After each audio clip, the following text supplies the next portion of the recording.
is never far away. Get your Scruffy Bumps at mysterious.americanmcgee.com.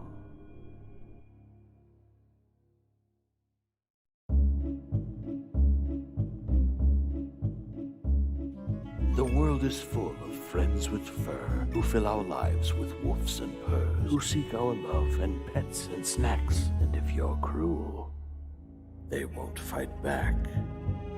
Well, if you harm your dog or cat, well, Scruffy Bumps does not like that. He moves about through darkened places, learning names and hunting faces.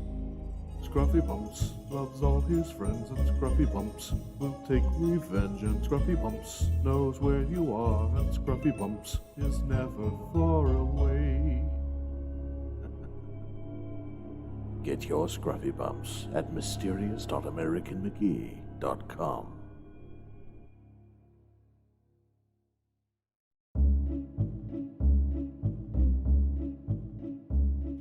The world is full of friends with fur who fill our lives with woofs and purrs, who seek our love and pets and snacks, and if you're cruel, they won't fight back. Well, if you harm your dog or cat, well, Scruffy Bumps does not like that. He moves about through darkened places, learning names and hunting faces. Scruffy Bumps loves all his friends, and Scruffy Bumps will take revenge, and Scruffy Bumps knows where you are, and Scruffy Bumps is never far away. Get your Scruffy Bumps at mysterious.americanmcgee.com. Hello, people of the internet. Hello. I am American McGee, I'm Martin. and we are coming to you live from the underground lair in Shanghai. It's a lovely day outside, but you wouldn't know it down here where we are. You wouldn't, but yes, blue skies, pleasant breeze. It was a lovely ride over. It's gorgeous. I actually posted up a video on my Twitter this morning of the view out the window when I got up, the sun coming up and the windmills spinning in the distance. It was nice. People like, fake news. You don't get blue sky in China. It's been Yeah. photoshopped. Well, according to the BBC, you don't. You guys like to Photoshop the China skies so they're all gray. But anyway, the reality here is it's quite nice. And we hope wherever you are, it's nice. I saw that the U.S. is being attacked by a hurricane right now. So I heard. hope you're safe from that. Who do we have in the chat today? Nicholas Brokaw's here. Tom Resnick's here. I see Wendy J is here. Yeah, Notorious Morpheus. Is that the Stephanie same Groff. Morpheus as before? Don't know. But yes, I see Frankie Castillo, Craig And- Spurlock's here. and GTK him. Any new ones? Stitched Heart 13? Look at that. Little Trap Cracker says, I got Hurricane Ida over here. Well, good luck with Alright. Ida. I hope she treats you nicely. Good. It's very nice to have everybody here, and good to see some of our insane children and also some new names. So today will be much like the live streams that we've done in the past. We're going to give away some prizes. What are we giving away today, Martin? Art prints. Art prints. Yeah. I always feel like, okay, first off, the art prints, when we sell them on Mysterious, they're like $75 to $100, and our patrons pay good money for their art prints. But I always feel like we're sort of, I don't know, when we give away art prints, and especially like today, we're going to give away, we're going to choose the art print. You don't get to choose what it is. Haha. Every time you say that as a prize, I always think like people aren't going to want that. Of course But they are. I don't know. People love the art that we do. Anyway, there will be prizes today. We will give away 4 art prints, and but we're going to choose what the art print is. But just to give you an example of what an art print looks like, what we're talking about, they are these huge, giant art print things like this. Now, of course, Look at it go. it'll be rolled up in a tube and mailed to you everywhere in the world. It doesn't you won't necessarily get this art print. This is Omri's, what's this called? The caging? Caging. The caging. Rah. You won't necessarily get this, though you might. You might. It's going to be a random selection. So there you go. That's your prize for today. Yay. We're also going to look at we're going to look at art. There's, With our eyes. yeah, there's art like this. Tentacles. Yay. This is an image that Joey did for London characters who've been taken over by the chaos. This can't possibly be from Joey. Why? Because there's no sound effects on it. I don't know. I think that it's Joey enough that she wrote completely taken down by chaos. Okay. He doesn't look that bothered about it though. He's kind of chill. He's just like ho hum. It's like, check out my tentacles. He's still drinking. Eh. Yeah. Anyway, I'm not really worried about him, but like if I saw this woman coming down the street, I would freak the F out. So first off, She just wants to give you some bacon. Yeah. With that pig head and. that is a big. She's got pig feet. I Anyway, guess. she's horrifying, absolutely horrifying. So we'll check out some stuff like this, and we're gonna play some Madness Returns. We really are going for the world's longest playthrough. Probably already have that crown. What else are we gonna do? We're gonna talk about the Alice Asylum narrative. We did release the narrative Hype document. train incoming. Yeah, it looks like this. So this was the entire. By the way, I'm going to try to avoid spoilers today, so don't worry too much. I'll scroll through this so fast that you can't read spoilers. So we are going to talk a little bit about the narrative document and the reaction that it created, but we're not going to. Hey, look, your chat window up here is broken. Jeez. That's what Wendy was referring to. She was trying to warn us that our chat box was busted. Let's fix that. Always breaks. It does, but that's not our fault. That's just bad technology. 1 second here while I think it's like we have to switch back and forth. Yeah, that should work now. We'll see. Allegedly. Supposedly. Or not. It doesn't look like it's working now. Why does this break every bloody time we come over? I don't know. I mean, we can see people in the chat. There we go. Ooh. There we go. So yeah, anyway, we did release the Alice Asylum narrative outline, and it got a lot of response. It generated a ton of press in the games media and I saw Facebook and Twitter and all over the place. And all the comments we've had back so far have been largely positive, which I have to say I was a bit surprised, because I know from my perspective, like I felt there was a lot that's unfinished in there, so I expected to get a bit more beat up. Anyway, we'll talk about that. Yeah. We'll talk about that during the live stream coming up here. So that's just to let you know what we have in store for today. Looks like the hype train happened on Twitch, whatever that means. We still don't know what that means. We have no idea. Now, I have an embarrassing story to tell. Is it the Quake story? It is. Okay. I pretend to be bad at Alice Madness Returns in order to increase the entertainment value for those of you who come to watch me play it. I could just speed run it in one sit down, 30 minutes, and the whole game would be over. That's how good I am. But, there was a re-release of the original Quake game that happened last week. And as many of you know, I did work on the original Quake. Oh man, why does this have to happen? Why do I have to play this? So anyway, I worked on the original Quake. Now this guy killed me last time because he violated the rule of a night. Okay. Violating that rule quite a lot. We talked about this at the end of last week's stream. And I like how it's called me a failure. I feel attacked by that. It's a little weird because you see chess pieces and you have a sort of basic notion that they're going to behave in a certain way. And I'm curious, the rooks in this are frozen in place. Only sort of the pawn and the... So he can only just go back and forth. I see. So... Got it. That's just silly. It's bad design, honestly. It really is. It's called me a failure again. Well, at least you know what to do now. I sort of know what to do. You're supposed to kind of head fake this guy. But I feel like that's using up too many moves.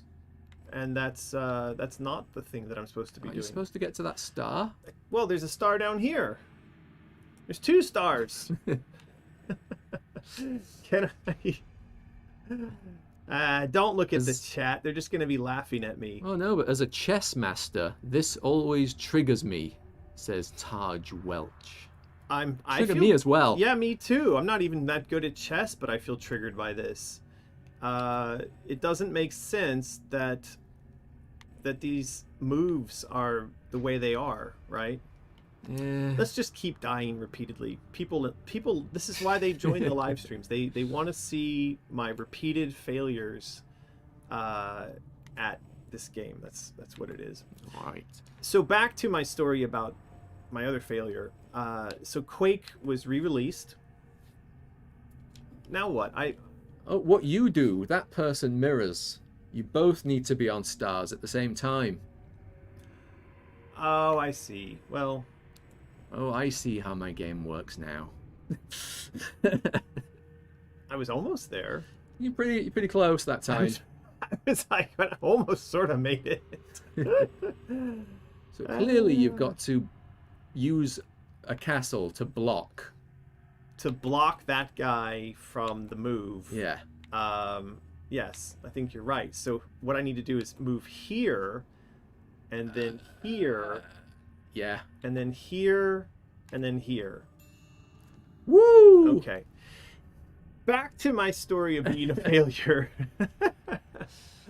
So back to my story about being a failure. There was a re-release of Quake, and I thought that I might play it on today's live stream.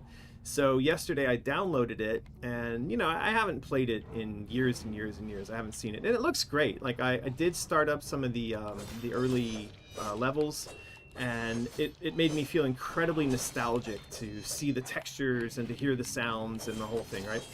Are these guys just getting revived? I feel like they are. Something funny is happening here. So I then proceeded to fall into some water, like 1 minute into the first... Wow! What's that? It's the hype train. It's the hype train! The demonic... okay, see later. I guess Bumby's driving that. So yeah, I proceeded to fall into some water not 5 minutes into the first level, and then I couldn't get out. Mad skills. I thought, man, if I was live streaming this, because I stayed stuck in the water for like a good 10 minutes. And I actually, at one point, embarrassingly, I pulled up the menu thinking, I'm just going to restart this. I can't, what the hell is wrong with me? I can't jump out of this water. And then I like, no, I can't do that. I've got to beat this. And so I kept trying, and I kept going back to this same stupid walkway, only to find that it depends on like exact lining up of your little hit body, your little character with the edge of this curved platform, and that's it, and you can get out. And I was so angry. And I thought, all right, I'm not gonna play this on the live stream. You're so angry you took it off the live stream schedule. I mean, that was pretty crap, to be honest. That wasn't very nice. And then I remembered that in the original game, it had these sort of clipping problems originally. So I don't think I was really experiencing anything super new. But I'm curious if anybody out there tried playing the most recent version and found this problem or not, or if it's just me. Let's have a look, see if anyone is playing the Quake re-release. It's probably just me. Yeah, just you. Yeah. Only one person bought it. Yeah, well. So you said there was some other news that came out of the gaming world this week. We said that the new Psychonauts is out, and I see that's getting a lot of praise. But I haven't checked it out yet. I do see it's getting bigged up quite a lot. I like the original quite a lot, and but I was a little confused from the reviews I was reading. It sounds like maybe it's not the original developer that built this one. Is that right? Yes, that is right. Okay, yeah, it seems to be happening a lot these days. Where well, I mean, the Quake game is another example of that. So the Quake re-release was done by a company called Night Dive Studios. And right. they sort of have made a business model out of taking, you know, old retro games and beautifying them and re-releasing them. So when the release happened, there were quite a few people who said, oh, you know, you ought to let them do this to the Alice games, to which the boss man over at Night Dive tweeted, yeah, let's do it. So who knows? That could become a thing. Could be. Yeah. There's plenty of people out there asking for that, obviously, and I think at this point, if something's going to happen, it's going to have to be, it'll have to be probably essentially a rebuild of the originals, because I don't think that the code or the assets of, say, like the original Alice are in a state where they could be just picked up and sort of repackaged. You know, I think that somebody would have to just build it from scratch again. For Madness Returns, I think some of the asset stuff still exists to the point where it could be found and resurrected, but don't quote me on that. It appears that there's been some very terrible sort of record keeping as far as these games go, and their source code and their assets. So Octo Chicken says, I'm amazed that game code was so haphazardly stored in the past. You know, it's I think every time that it happens, it doesn't happen on purpose. But imagine like you yourself have, you know, important documents or photos and things like that. Digital media, like we have this idea that once you record something onto a hard drive, it just stays there forever. That's actually not how hard drives or kind of anything works. USB, you know, they say that paper is an amazing way to keep long-term records because it can sit around for 1,000 years if it's kept properly. But what's the time on a USB or a hard drive? I think it's like a decade. Even CDs lose the data on them after some number of years. You do. The ink degrades or something, doesn't it? Yeah. So anyway, that's part of the reason why these things sometimes you think it's kind of unusual. Oh, this thing got lost. But the reality is, I think I did that backwards. The reality is that the people who are storing this stuff, you know, they're only human, and the mediums on which this stuff is stored, it's imperfect, to say the least. So there are people who are genuinely worried about this stuff. I remember like news articles and whatnot, people trying to like figure out a way around it. Get up there! Yeah. Hey, what? Ooh! I don't want that. What the hell? Lame. Super. No, come on. Anyway, what's going on in the comments there, Martin? What's going on? I really feel very strongly like you're falling, once again, you're falling down on the comment reading job. If you're, you know, monologuing, I can't get a word in. So let's have a little look. Let's see. Curious Rod. So this game was way beyond its time. The most aesthetically pleasing game I have ever played. What the rabbit keeps falling off the platform. Well, stop it. Miss Crimson Mischief, have either of you ever thought of being a college professors for game design? No. No. No, I wouldn't be good at that. I think my attitude is too, what's the word? Like asshole, I think? You could be like the asshole professor that everyone like they kind of hate, but when you get to know them, they all respect at the end. And no, that's not how it works with me. You'd be like House of the college professor world. I don't think that's how it would work with me. I think I would know. I think nobody would like Professor McGee. I think you could pull it off. You're nicer than I am. Don't know. Not a big fan of teaching. Yeah, that would be my big problem. I have been asked to participate with like curriculum design and stuff like that, right. And I think I would just get super bored after a while having to reteach the same stuff over and over again. I think doing it once is fine, but if you had to come back every semester to go back through the basics of the stuff, I think it could become quite tedious. Perhaps. Sleepy Monsters Studio says that a USB can last 10 to 15 years. That's right. A USB can last 10 to 15 years, but it can also not. That's in sort of like ideal conditions, right? Mm-hmm. So if you, like me, I've stored stuff recently on USBs and had it croak after a year or two. That being said, I also have USBs with content from going to E3 or GDC back in like 2000. I just found one the other day that's a USB from like 2005 or 2008, and it's still functional. It still has its data on it.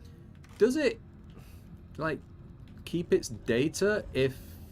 Oh, come on, man. I don't know what's going on here. I feel like I'm doing something wrong. This is one of those instances where this is either a really crappy pixel perfect whatsy, or I'm just pretending too hard to suck at my own game. I don't know which one it is. You got it now. Not sure which one it is. The problem is that the moment Keep doing that. I am doing that. No, do it more. All right, that's annoying. That's just too much. Right. Is the whole USB thing just, silicon degradation, or would they last even longer if you like top them up with like a power boost every decade or so? Just pop them in for a few minutes and pop them back out and store them again. What you want is like what happens in like a RAID array, right? You want multiple copies of the data striped across multiple drives, and then you also want for that array to have some sort of a constant read write error checking type of thing going on. So when you just leave a USB sitting around on its own without that sort of active reading, checking, and rewriting, then that's where you get the problems. It's just, it's a bit of data stored as an electron on a piece of medium that, like, even just a random space, a random bit of, like, space debris, a cosmic ray or something like that, can end up flying in there and screwing the whole thing up, right? So that's, you're talking about, like, a cosmic ray comes in and whacks out blocks of data, and that causes the problem. Yeah, somebody just said in the chat, use the mushroom. I could, but I prefer making trouble. Yeah. You guys don't realize I have a job to do here, which is to extend the time it takes to play this game to the maximum. We're going for a world record here. It's not easy. You know what? I've just had a remembrance of what we might talk about, but maybe not. I don't know. Because when you were talking about cosmic rays doing stuff, it reminded me of, sometimes I watch speedrunning videos. Right. There's very popular ones. Mario is always popular. And there is a Mario 64 trick that was done once and once only. Right. And nobody can figure out the exact way of doing it again, even though it's on film. People can't make it happen again. And the leading theory is just a cosmic ray flipped a bit on that exact moment. Right. So, yeah, somebody just did something mad that shouldn't be possible, even if you know how to do everything in the game, and they think it was a cosmic ray, just flipped a bit on the cartridge when the guy was playing. Interesting.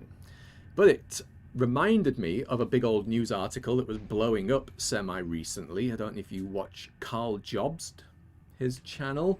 He does speedrunning and Minecraft a bit and whatnot, about the whole second-hand rare game market blowing up recently. I don't know if this is legally advisable to talk about, so I will preface this by saying I'm paraphrasing, and if you really want the full facts, go and watch the Carl Jobst video, because he's done analysis on this. But it's basically, it seems to be the head people of the game grading company, which came out of nowhere, and the major online auction house company colluding. And one person says, yeah, this game's worth like $1 million now because we said so. Oh, and we've got some for sale, by the way. And it's like a 50-minute long video, and I'm not usually into like lengthy YouTube videos, but again, I'm paraphrasing, don't quote me on any of this, you should go and watch the video. So basically what you're saying is that there are people out there who are manipulating a market in order to make a bunch of money. Yeah, they call it, they've created a speculation bubble. Yeah. By bigging up the thing that they have control over. So you understand, sorry, I was actually being sarcastic in what I just said as my recap. Right. And the reason I was being sarcastic is because that is the way of the world. But it's the fact that the games, the rarest games in the world, like 2-3 years ago, were going for record-breaking amounts of $10,000, $20,000. And now, a rare and completely not that rare game, Super Mario 64, went for 1.5 million because somebody said it was Sure. rare now. Sure. And it's an insane, it's not a documentary, it's a journalistic deep dive, but it's insane. All the links and like the documents and the registrations that these companies did, and who knows who and who bought what and who said what was worth what. It's a spider's web of nonsense. It is. But that's the way of the world, Martin. Well, If now you look- it's infected people who just want to complete their second-hand game collection. Yeah, well, it's common.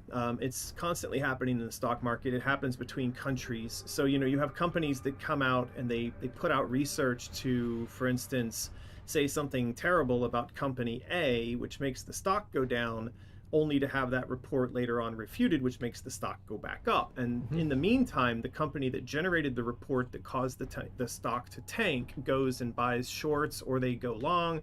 Anyway, they know how to play the marketing that they themselves generated.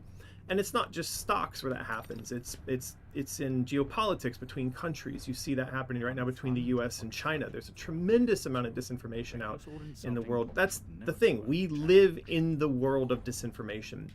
We don't know, none of us knows who or what to trust in terms of the information that we consume.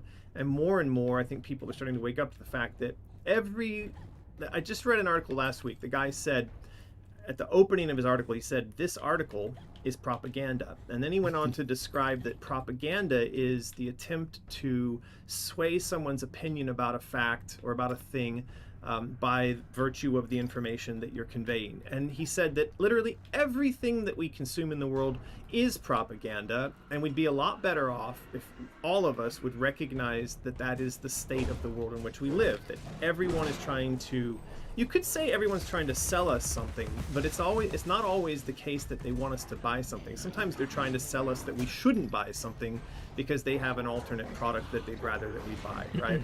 Right. So the problem is that the whole world right now is filled up with information. Never been easier for us to get access to information, and it's also the case that the information that we're consuming, hey, but I could have saved myself from that. Who? What? Why? Why did you? There, the death plane, the kill box there was like, nope, you're just not going there. Sleepy Monster Studio found a copy of the first Alice on eBay for $500. Wow. Wow. Are those guys fighting? It really looked like for a second there that the two of those monsters were fighting with each other. Getting monsters to fight with each other is great fun. I just didn't know that we even had that as a capability in these games.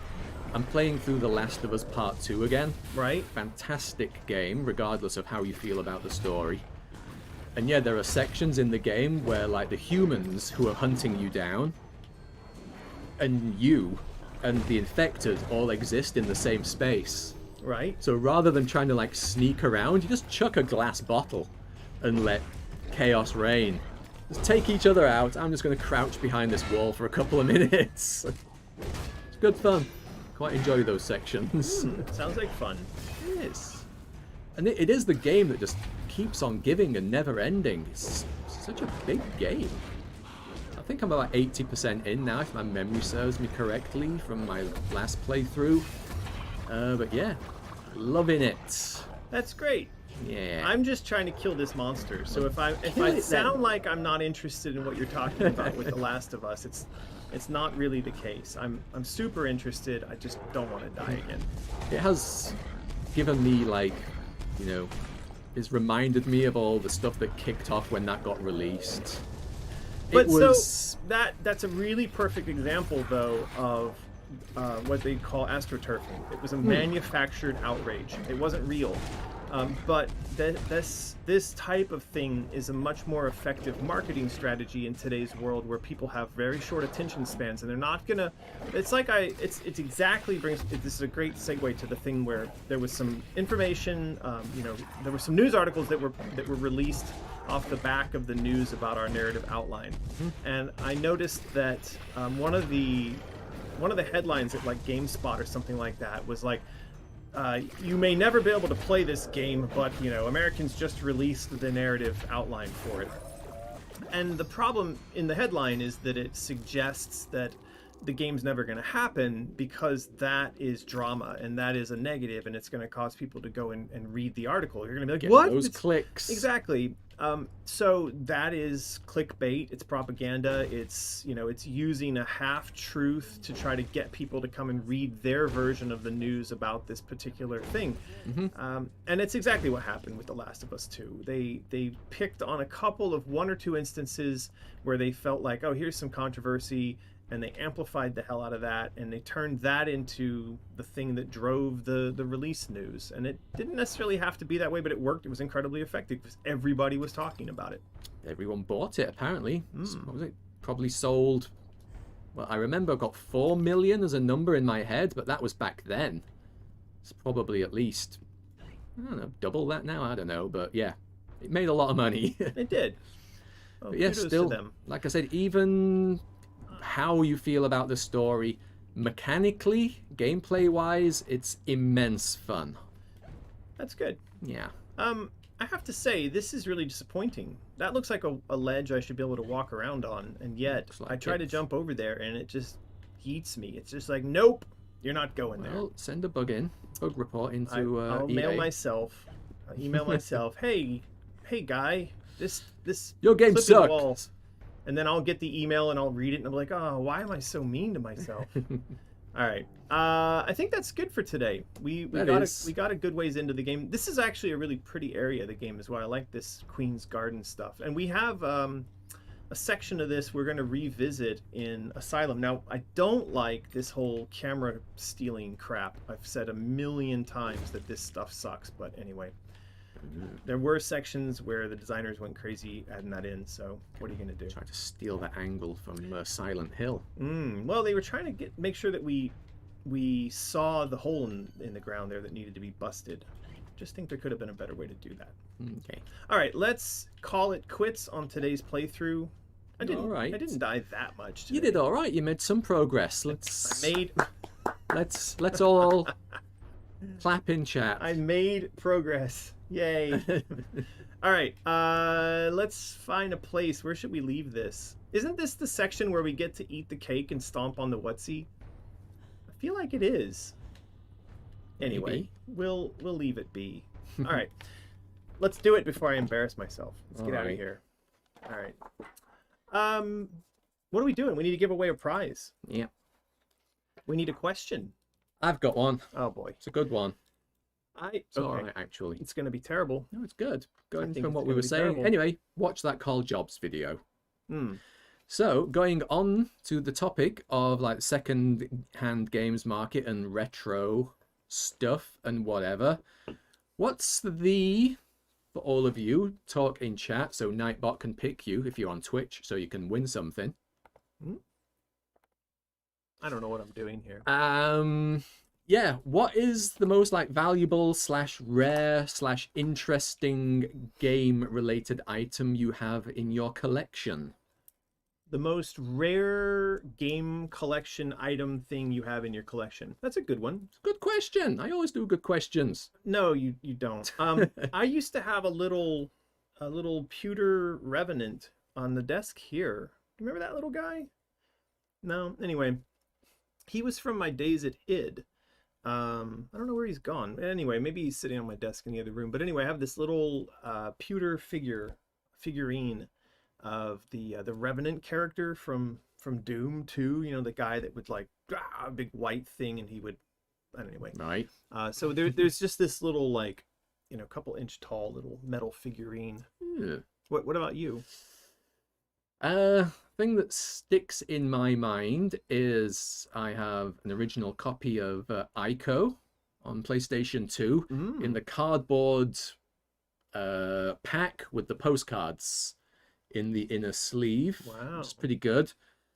And maybe not so rare, but kind of flew under the radar. I have a copy of Mojib Ribbon, the sequel to Vib Ribbon, if you don't count Vib Ripple. But yeah, Mojib Ribbon was great. I've got a copy of that somewhere back in England. Oh, I see people have got, somebody's got Conker's Bad Fur Day. I like that game. Good game. I saw some people have some old Doom stuff, some Sims games, Dino Crisis, Conker's, somebody else mentioning Conker's Bad Fur Day. Greg says the full set of AMR figures is probably the most expensive thing, but yeah, you know, those original Alice toys are worth a lot of money these days. If you go look on eBay for those, it's pretty crazy. Ooh. Japanese Space Channel 5 Part 2 for Dreamcast. Cool. I think I've got the Japanese first one. All right. Well, it looks like Nightbot's actually working.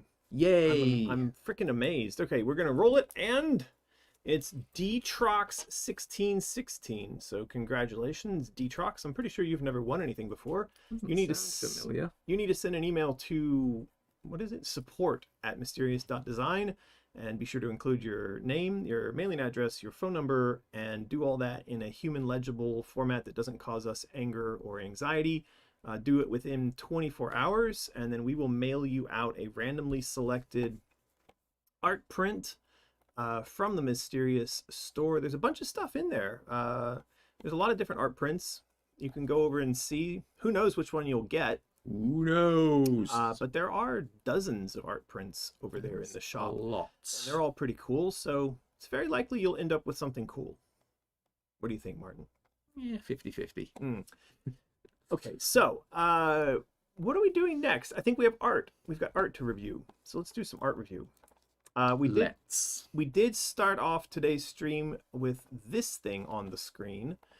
This is a selection of characters from young Alice's time in London.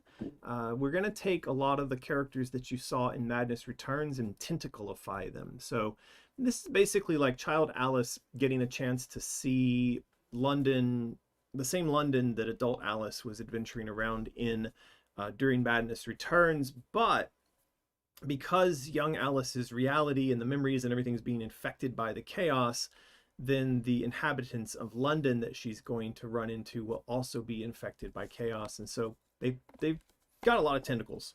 What do you think? That they do. Ugh. Look at woman prostitute with her mouth tentacles. I mean, I feel like as a prostitute, she may be kind of used to that. I'm not sure. Maybe she's not really that bothered by it. Or she could increase her prices. Could go either way. I mean, I could imagine that there's some people that might be into that. Some Japanese customer or other. Anyway, I kind of feel like she also could deal with more customers at the same time, maybe now. So, I mean, this may be generally like a benefit for her. The drunk guy, yeah, he's okay. He's still, like I said, he's still drinking. I like how these people are still just kind of going about their business, drinking and whoring. And Strongman's got it rough as well. He's got mouth tentacles. yeah. So Alex's comment to this was that he felt these guys and girls looked a bit too much like the Davy Jones character from Pirates of the Caribbean. All right. Get it. So he sent over a. That's not it. It's just not going to work for me, is it? Nope. I'm gonna have to pull up the document folder here, and we're gonna have to double click on, where is it? There it is. So Alex's sort of suggestion was to take it a bit further. No. Alex never does that. Yeah. So he's kind of just made it a bit more extreme. Now in Monday he sent along a couple of examples of the source, or one of the kind of things that he felt would be an interesting reference for Joey, because the original piece of art was Joey's. And so that kind of looks like, I feel like this is the wrong folder. Also, Monday's being very slow to load up here. Let's see here. Is this no, that's the wrong folder. Nobody can see us scrolling through this nonsense. I'll switch it. Here we go. Web review. There we go. Okay, so this was Joey's original post. That was Alex's response. And yeah, he sent along some of these pictures to show to Joey to say, hey, maybe go a little bit more in this direction. So there's some pretty cool stuff here, sort of manga, anime, Japanese horror. from I believe that's from Uzumaki. Yes, Spiral. exactly. Fun movie. Yeah. Kind of weird. And he sent this Davy Jones because he was trying to say that the way that they've been done up right now is a bit too Davy Jones. So why not? Now, for me, this is strikingly similar to a character in John Carpenter's The Thing that gets taken over by The Thing, right? So if you go for John Carpenter's The Thing, and we go and do an image search, it's a pretty iconic, memorable bit. It's, you know, they had these kinds of things in that movie, right? That were all. Is it that one? That's one, but there was another one where the head was very much on a stalk. Anyway, so we're sort of in that zone, right? It's all good. I can't complain. I mean, anything where we're sort of comparing it to The Thing, or we're comparing it to like disgusting Japanese horror tentacle porn, I mean, great. Great indeed. Nothing to complain about there. So yeah, this is getting worked on. We'll see how this comes out in the end. You will be able to fight these guys in the game. So either way, you know, they're going to make it in there, and they're going to be a lot of fun. And I don't know. What do people in the chat think about that? Looks like some people are talking about something called Junji. Don't know what that is. It's probably one of those manga pictures. Oh, Junji Ito. That sounds more familiar. Yeah. What about the monster from the game Carrion? Yeah, so Junji Ito is who Alex references here, right? Over on Monday. That's correct. Is it called Parasite? He did, like, I believe, some like alien parasite got into some guy's body, but he kind of tied rope around his arm to keep it contained. Ooh. And he sort of like deals with it on a daily basis, but other people aren't so lucky. Oh, that's Maybe? cool. Yeah. I don't know. Anyway. But anyway, that's all good. So that's Tentacles, London characters and Tentacles. That's looking pretty good. There was a discussion on Monday around the boss fight. Now, this for sure got posted up on Patreon, and we may have looked at it a little bit last time, but this is sort of the Memory Mines section of the game, and we're bringing back this big mecha boss fight thing. Oh man, come on. So there was a final version of the image of this boss fight that that got done and delivered. I feel like this folder is not updated the way. It's like there's a piece of art missing from here. Is there? Or am I just insane? Maybe both. It could be both. There should be that big final Omri image of the boss fight, and somehow I'm not seeing it. Yeah, I don't think that's in there. Huh, that's weird. Well, anyway, I think he did it. He did put it into Monday. It is. Where is it? Here, let's put this on the screen so everybody can see us flailing around in Monday. We love Monday. We do love Monday. This isn't a Monday problem. This is a me problem, because I thought I copied that image into the folder, but somehow don't know what happened to it. You can just go to the search thing and just search for files. That's what I do a lot of the time. Oh man, how do we keep running into this problem? No, you're the one that fills up the art folder. Boy.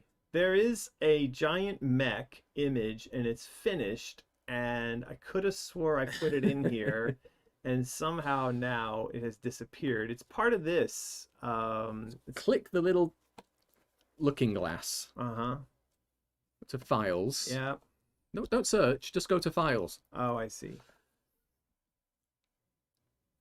And it's bound to be one of these recent ones, assuming it loads. Surely. Oh, I see what you're doing here. That's a good idea. Okay, so there we go. Why don't we just do that in the future? Okay. Listen so to there, me. So I'm there full it of is. wisdom. You are. It's incredible. And here I was thinking you're dumb, but clearly I'm the dumb one. Yeah. All right, so this is the mech boss fight. This is a final version of this. At the top of the Memory Mines, Alice is going to face off against this mech that you saw in Madness Returns. where the Dormouse and the March Hare had kind of like come out, and then it wound up and was prepared to fight, and it just fell apart. So this is a return to that sort of battle, but it's going to happen inside of the memory mines, and it is the March Hare and it is the Dormouse who are driving this thing once again. So some design work is being done around how to present this and have them come up. And now they're in possession of this thing called, well, it's just called the eyes, like eyeballs. So her defeating the Dormouse and the March Hare here will grant her this sort of prize that is the eyes. All right. Yeah.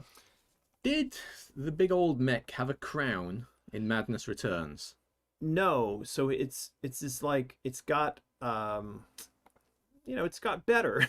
It's come back. I like it. It's an interesting design choice. Right. I just don't remember it having a crown. Yeah, I'm not sure what's going on with the crown, to be honest with you. I don't think I asked for there to be a crown. There's like certainly a crown there, and you can see the Dormouse and the March Hare in there driving it. In its boobs.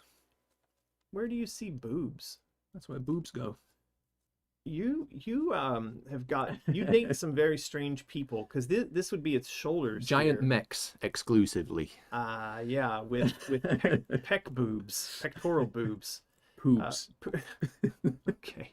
So anyway, this is the original sketch that started that off, with her fighting against that. Now, if you look at the sort of finished the finished version of this that Omri did, one of the things that I would complain about this image is that Alice herself isn't very obvious there on the platform. I feel like she needs a bit more highlighting or something like that. Right. A big old YouTube red arrow, perhaps, like on a thumbnail. You won't believe what Alice did next. You won't believe what Alice looks like now. Oh boy. So yeah, this is looking pretty good. I'm happy with this. This is going to be an epic boss battle, and you will get a pretty cool reward at the end of it. Yes. Let's go on here. So this was sort of art that was related to the tentacleification of the London characters. This is in that same section. Now, I don't think we shared this. We did share this on a live stream before. And I think I mentioned that I didn't like this jalopy bead in there, because that felt very much out of place with Victorian London. Yeah. This one was okay. This is going to happen inside the same section. This is sort of the burning, sinking London area. And again, this is where you would fight those tentacle Londoners. So it'll be kind of interesting. You know, we need to spend some time to maybe think about having some of them be underwater, and maybe they should be able to kind of squid around. Yeah. You'd expect that. It'd be kind of fun, like, to have them first appear above ground and they're coming at you, shambling at you on foot. But then as you progress into the water section, you start to realize that they're actually really good and fast underwater. Of course, they're even stronger in water. What have I done? Yeah. But I mean, I've said it before, I'm not a big fan of the swimming sections in these games. So if we can't really pull it off and make it feel satisfying and fun, then forget about it. Not going to happen. Yeah. So this was the piece that we did upload to Patreon last week. This was sort of the complete movement of Alice through this section, and I really like this a lot. And it gives me sort of surreal Inception vibes, which is what I was hoping for. Like, I want to see all these pieces of London kind of floating in air and smashing together on fire, and then, you know, sort of starting to sink under the waves, and then eventually have this underwater section as well. So it'd be pretty cool. Should be cool. I posted up that this is a good reason why we'd want to use Unreal, because it's an engine that would be technically capable of rendering this kind of stuff. And it was funny, I got a couple of people came back and they're like, you could do that with Quake 3. Okay. I'm not sure that all the like moving around, yes, the static level like this you could do. But in my mind, I want to see all of this moving.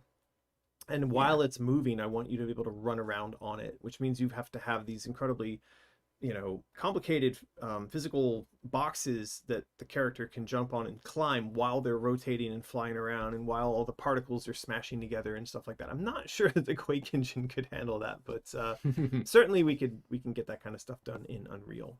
For sure. It's a powerful old tool now. Yeah. And we're going to have to do a little Easter egg in here so that Greg's junk can be seen just ghosting along underwater here. Maybe some of our insane children on the deck of the junk waving merrily. I'm just looking at this comment from Albert Hammock. Amazon just made their Lumberyard engine open source, and it's Crytek 3. Is it? They just... Yeah, so a long time ago, Amazon gave a ton of money to the Crytek guys for their technology, and then they repurposed it and rebranded it as Lumberyard. Ah. And so it's not like a shocker. It's obvious. Oh no, it's been that way for years Right. now. And in fact, Amazon saved Crytek via that deal from going out of business. I think that if Amazon hadn't done that deal, they would have gone under. But the fact that they're releasing it for free doesn't really matter because they don't have the sort of install base and the people interested in using it the same as is the case with Unreal. Unreal has got, you know, their software into the universities. They have their own training programs. They have tons of people around the world that are supporting it and using it. Not necessarily the same with Amazon. Now, Amazon obviously has the power and ability to try to get more people using Lumberyard, and great. I mean, the more engines that are out there and the more people that can create games, the better.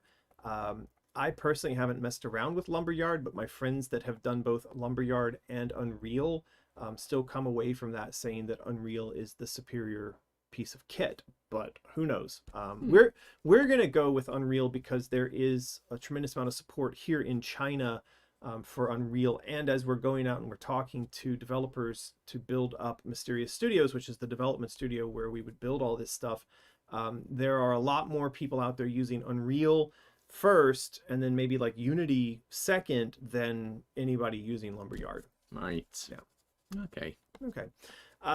So yeah, that's London sinking and burning and doing all kinds of fun stuff. What's going on in the window there? Is that like an angry orange just hanging out in there? It's the clown from It. It might be one of those It balloons. So these are tentacle characters we looked at. This is the boss monster stuff. This I don't think we had on the last live stream.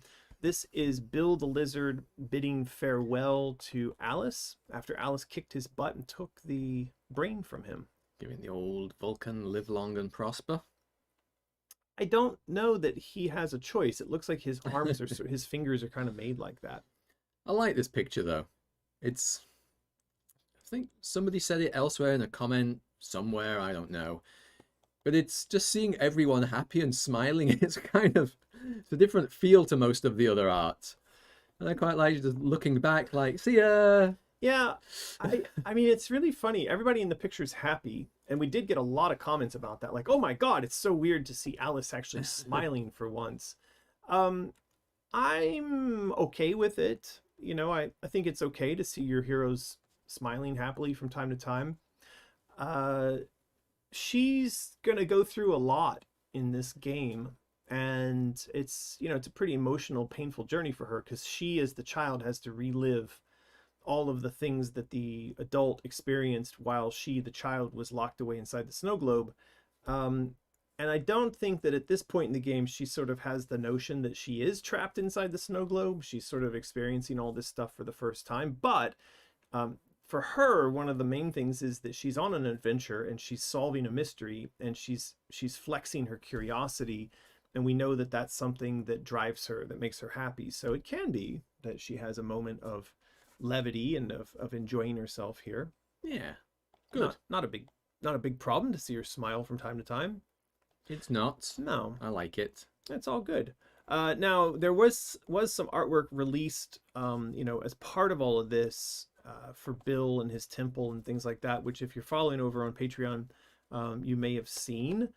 I like a lot of that art a lot. There was a piece like this. This is the entrance to the temple. So what you were seeing before of Alice walking away, this would be the reverse shot of that temple so that you can see where it is that they're coming out of. And this art is fantastic. I think this was also Adam that did this. I think so. It is a good one. Again, I'm seeing future print vibes on this one. For sure. Deeps to the Peeps says, did she lobotomize Bill and that's why he's happy? So not really. The brain that she's carrying is one of the pieces of the champion that she's been sent out to collect by the Mad Hatter. And in the process of finding these pieces and collecting them, she has to defeat various characters and retrieve them. Bill was the one that ends up with the brain. Now, we decided that because in the stories, Bill has historically been a real dummy, and it just seemed like it would make a fun contrast to have him end up with a brain and then see what he does with it. And so in this sequence, you see that he's built up a little empire for himself. He becomes sort of the king of the lizard snake kingdom. And then Alice, when she goes in there to defeat him, as soon as the brain power is taken away from him, he's very apologetic, like, oops, oh man, what happened to me? What came over me, right? So he's not lobotomized in the sense that he's worse off than he was before. He's just sort of taken back to the way that he was before. All right, there you go. I feel like there's something in there. You know, they talk about this notion that ignorance is bliss. And again, back to what we were talking about earlier about information overload and the world being filled with so much propaganda. I think it is the case that the more that you consume of information, especially when you're uncertain about the veracity of it, the less happy you are. You know, the reality is that the world we live in right now is one where people are incredibly prosperous. There's incredible technology and there's incredible opportunities for people. But if you turn on the news, you will be led to believe that we're all imminently going to die and that everything is terrible. So sometimes I think like not having a brain, people that you meet who are not as sort of turned on to all that information, they do seem happier. Ignorance is bliss. Ignorance is bliss. This hasn't been shared on a live stream. I don't think so. No way. It just got done very recently.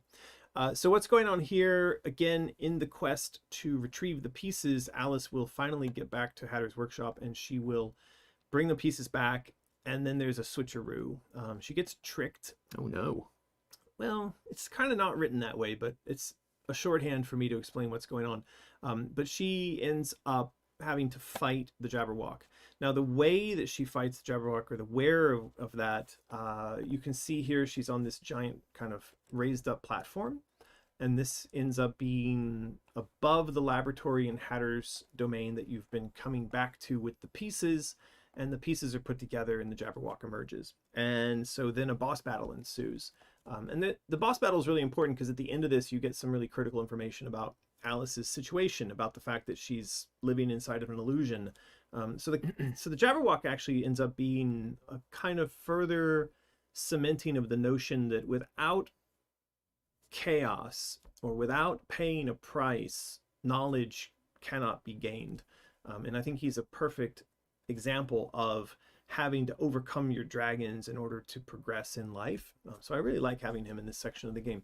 This area is inspired or directly taken from the area that you would have seen in the original Alice game. So this is a callback to the Hatter's Domain, the arena stuff in Hatter's Domain. Now, you fought the Mad Hatter in this arena in Alice 1. So we've taken this as the building blocks for what you see where the Jabberwock has the fight with her. Excellent. People will love a callback. Yeah, people like this kind of stuff. They do. Ignorance is bliss unless it's lethal, is the quote from Madness Returns loading screens. It's true. There can be too much ignorance. So, what else have we got in terms of artwork today? There was a bit tentacle stuff that I loaded up in here just because of the conversation we were having about the Londoners being eaten by the chaos. I was wondering why this was back in the folder. Well, one, it's a great image, but two, it was a bit of reference that was given to Joey for her work on the Londoners who were taken over by chaos. Right. Okay. And this is the mech. This is the Hatter. I mean, not the Hatter, sorry. This is the Carpenter in the form that I think many of you will recognize him. He was in for Madness Returns. Now he's going to be coming back. He is in that flooded London section. I know Omri and Norm are working on him. They're doing like a kind of slight, I don't know if redesign is the right word, but there is some work being done on him. So that's interesting. You can actually go and click on that art, but then it doesn't take you directly to the thing. That's too bad. You need to click on the exact right place. You kind of felt like I almost did. Yeah. Oh, well. Yeah. Can I just press the back arrow now to get back to where we were? No, don't No, be silly. that would just be silly. What we're doing here in the background is yeah, that one. that one. Okay. We're just playing around in Monday. That's good. You've taught me something about Monday, though. Hurrah! And Hurrah. on a Monday. Wow. Maybe we needed to do a live stream on a Monday in order for this to work. Perhaps. So yeah, the Hatter image that you're looking at, Omri had proposed to do. Carpenter. Huh? Sorry, Carpenter. Omri had proposed to do a sort of reworking of him. So there's quite a lot of conversation going back and forth on this between him and Norm. And I know Omri had pulled some concept art based on who he thought this should look like. But yeah, he mentions Doug Jones. I know the name. Who's Doug Jones? Apparently it's this guy. Oh, it's Saru. Saru. Yeah, that's why I know the name. Oh. I'm not a big fan of that character on Star Trek. I like him. He's a bit annoying. He got better once he lost his tentacles. I see. Ironically. Was that like he had to go through his mating thing? Like he had the like every 50 years they get really horny type of stuff? It's kind of like they were told that they're going to die. So, and then that's how the other alien race like harvests them and eats them, but I see.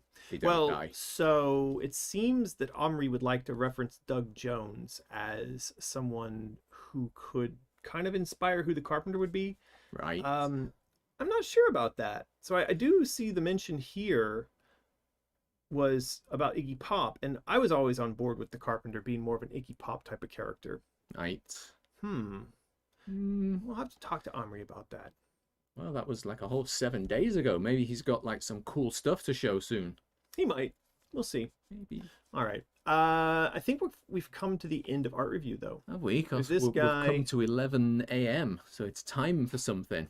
It is. Ooh. Yeah, this piece of art is still work in progress by Omri. This is where Alice recovers the eyes.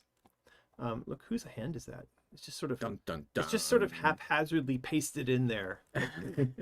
We need a hand here. And it's not even matching this hand. This is some horrific pasted together person thing. Let's just leave it like this. I mean, it's We'll kind of do scary. the print as this. Yeah, I don't know. Look, there's another one in there. Oh no. 3 random hands. This is like a big man hand too. It doesn't even feel like appropriately scaled. So anyway, this is where Alice in the Vale of Tears, after defeating the Dormouse and the Martyr, will recover the eyes. And yeah, this is obviously a work in progress image, but it should be pretty cool by the time it's done. So Again, I think this is going to be another one that ends up as a print. could be. So I think that's it. I think that we've got ourselves through all the art for today. Tentacles, monsters, Londoners. Yeah. Fish, London. It's good. That was it. And a smiling Alice. Can't complain. All right, Really was it. That was it. So let's we're gonna do a prize. I was going to suggest as the question then, we just had a look at the Jabberwock fight. There was 4 choices. Maybe we should just ask people their opinions on that. We could do that. And I think people will I'm notice on fire with the questions. it's not terrible. I'm shocked. You're much better on a Monday than I would have thought. I had a good sleep. So I think people may have noticed that we lost a sound tile in the back of us here. Fell off the wall. Art review. So yeah, let's let them pick. But the problem is that they're not. Yeah, it's The fine. Jabberwock thing. There was 4 images. Oh, that. Sorry, I was thinking about the sound tile that fell off the wall back there. No. Okay, there you go. So they are lettered A, B, C, D. Mm-hmm. So let us know in the chat which is your favorite. I like I mean, a corkscrew lift is fun, but I think a scissor lift has the chance to be a bit more wacky and unstable, especially if it looks just like that. A little bit more sort of like swaying and stuff. Could be a bit more Okay. fantastical. So, I made comments about this over on Monday. I was very much against the scissor lift. Ooh. And the reason is that it is wacky. It is comical. It's like there should be a boxing glove on the end of it. That's exactly right. So I feel like it is too whimsical and haha funny. And you expect that it'll get to the top and kind of have that brong sound effect and it'll all kind of shake around and no. But everyone's saying D, more or less. Yeah. Sorry guys. I don't necessarily agree with that. Now, while it's a great question, I will say that I'm pretty sure this has already been decided. Oh. The team already voted on this. In fact, I think they voted on it over on Patreon as well. Corkscrew? And it is this one, but it's sort of that one plus kind of combination of that plus a couple of other elements. They didn't just go with the corkscrew. I don't think that's called a lead screw. Okay. If you were doing 3D printing stuff. So they didn't just go with the screw by itself. They're doing a combo of some different elements. So if you look at what was talked about on Monday, it looks like that. So they're keeping some of the elements, but they're changing out the square platform on top for the round platform on top because that matches the old level better. So what is that called on B? Some sort of ratchet lift? Maybe? Yeah, that is, but I think they're going to end up doing the screw pieces, but they're going to be 4 of them instead of 1. Well, I still hope it's a little whimsical and it sways somewhat. That would be fun. I don't agree with that. I mean, I'm not saying it should be at like 90 degrees or anything. I feel but like just... it's a sort of serious place, and if you get up there to fight the Jabberwock and you're both like, whoa, it's not going like that's exactly, anything. that's exactly. Just enough to throw you off and think it's a bit like, I think you should. I Wonderlandy. have an idea. Why don't you go work on the next Tim Burton version of Alice? That's where you need to be. With every stage is going to have some futter whacking in it. Exactly. They could do futter whacking on top of this while it sways around and some stupid music plays. I think you should call up Mr. Burton. You could live stream with him just the same. I see where this is going. I'm heartbroken, but if you have to go, Martin, you have to go. Sometimes you just got to follow your dream. You just got to go work with Tim Burton. Okay, so what we want to do is we want to go to Nightbot, and we want to ask Nightbot who to give the prize to. So it's Tim Burton. Tim Burton. Miss Crimson Mischief. Congratulations. You have just won yourself an art print. The thing you need to do is to send an email to support@mysterious.design and be sure to include your name, your mailing address, your phone number. Do all that in a format that doesn't cause us anxiety or angst or anger, any of the bad A words, and do it within 24 hours. And then we will send you out an art print, and it won't be this exact art print. It might be this print. It might be. Just to be jerks, we could just send everybody this. But anyway, it'll be an art print in this format and size, and it'll get mailed out to you. And yeah, if everything goes to plan, you might receive that like within the next 30 days. Maybe. Good. So we've done art review, and we played some Madness Returns. What are we doing next? Plushie review. Are we going to do plushie review? Maybe. You've got a lot. This thing. So this one's called Rage, and I know what the design of this is, and my wife knows it because she's the one who put it together with the factory. I love the eyes and stuff on it, but my son, who's 2 years old this week, his birthday is on the 2nd. Wow. He doesn't know what's going on with the design of this thing, and so I was playing with it, and I was talking to him about it, and I was showing it to him. And right in front of him, without saying anything, I pulled its head off. And I mean, okay, first off, you feel bad when your child starts screaming and crying. It's not good. You don't want to see your child in pain and screaming and crying. But at the same time, Must have been hilarious. And then he was very angry. He was saying, Dada, no, Dada, no.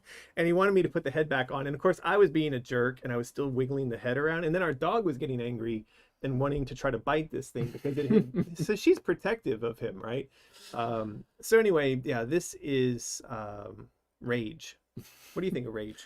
I like Rage. I mean, I didn't know that happened, and you showed me earlier, and Right. I enjoyed it very much. So Rage, it does have a removable Rage head, and then underneath the Rage head is the bandaged up one that's supposed to basically indicate that under your Rage there is always sadness, because anger and rage are masking emotions, is what a psychologist would tell you.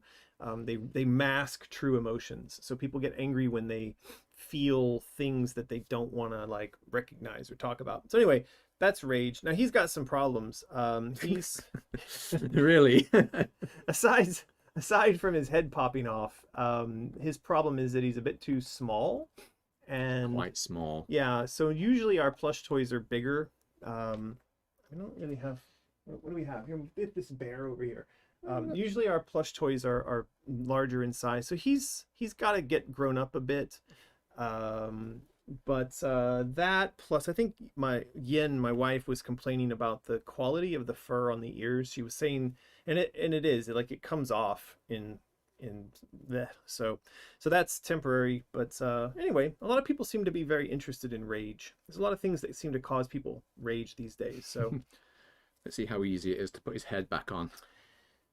it's elasticated around the got some neck. I elastic like around. that. I had originally asked for the design to include a hand pocket inside, but my idea was shot down. Yin said it was too that was going to be too complicated. Right.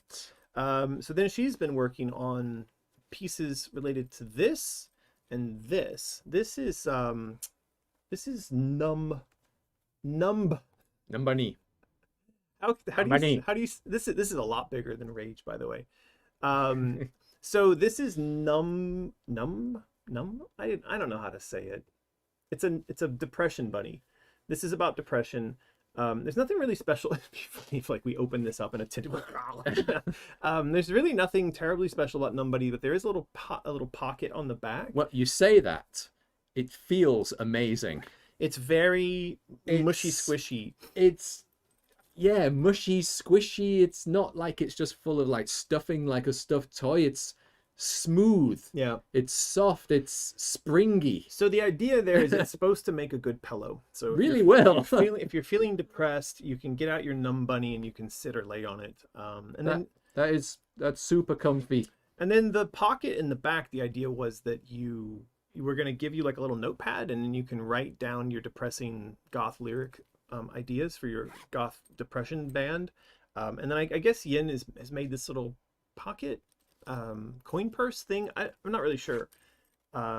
Anyway, she's the one designing all this stuff. So this is some sort of little pocket coin purse jigger that goes with that. And yeah, that's Numb Buddy. I don't think there's much left to do to Numb Buddy. It's supposed to arrive in the shop. I mean, I'd be happy if I got that. I'm not looking at that and thinking, oh yeah, this and that should change. It's turned out really nice. I think that was her design by herself. I don't know. I think maybe Jennifer didn't work on that one with her. I can't really remember. No. Anyway, she's got a couple more coming out. Now I know her and Jennifer worked on this. This is envy/jealousy. We're basically doing all of the emotions. And the way that envy works is that it's got two faces. So I don't think we have it down here, but if you flip it around, it's got the angry, envy, jealous face. And on this side, it's got the cute, sweet face. So basically, it's like a two-faced jerk. It's just jealous of everything that's good about your life. And at least it's not got the tail on the wrong side. It does. Yeah, that's true. That was a little wrong. So this one is done-ish. I think this one's done and ready to go into the shop for like you can buy for Christmas and stuff.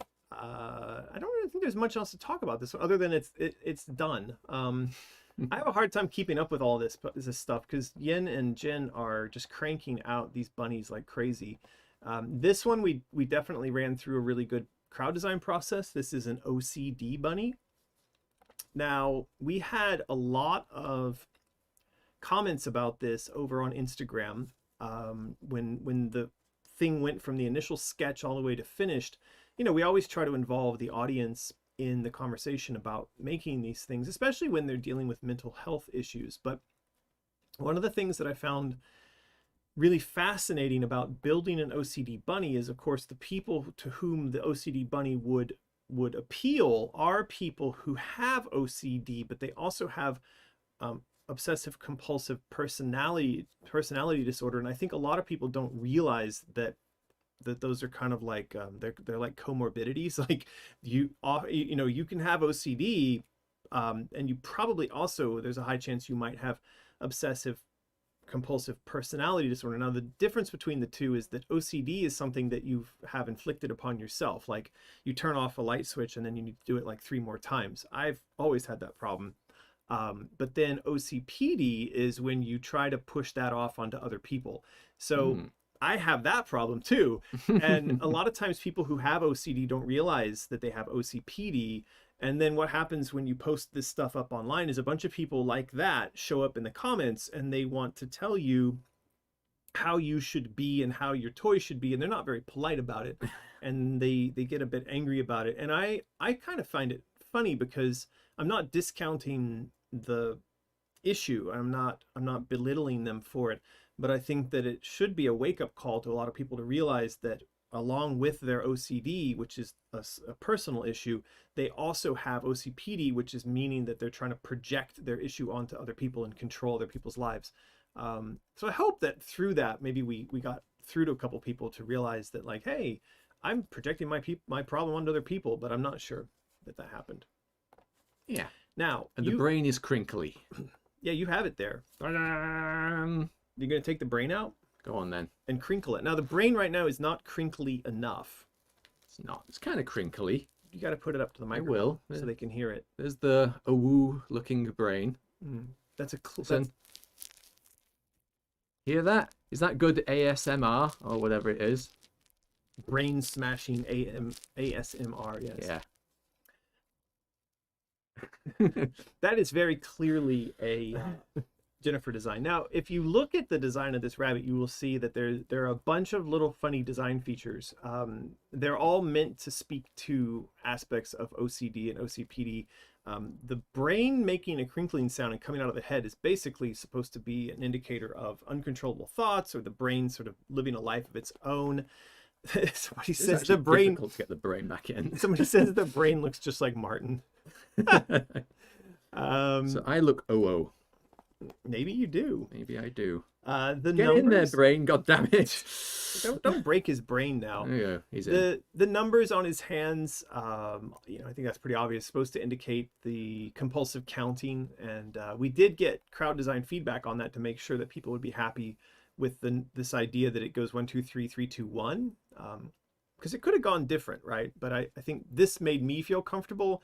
And I was thinking it'd be really funny if we made an OCD rabbit that triggered people's OCD. It's 1 2 3 on one side and one, like 2, 4 3 2 on the other. Something horrible.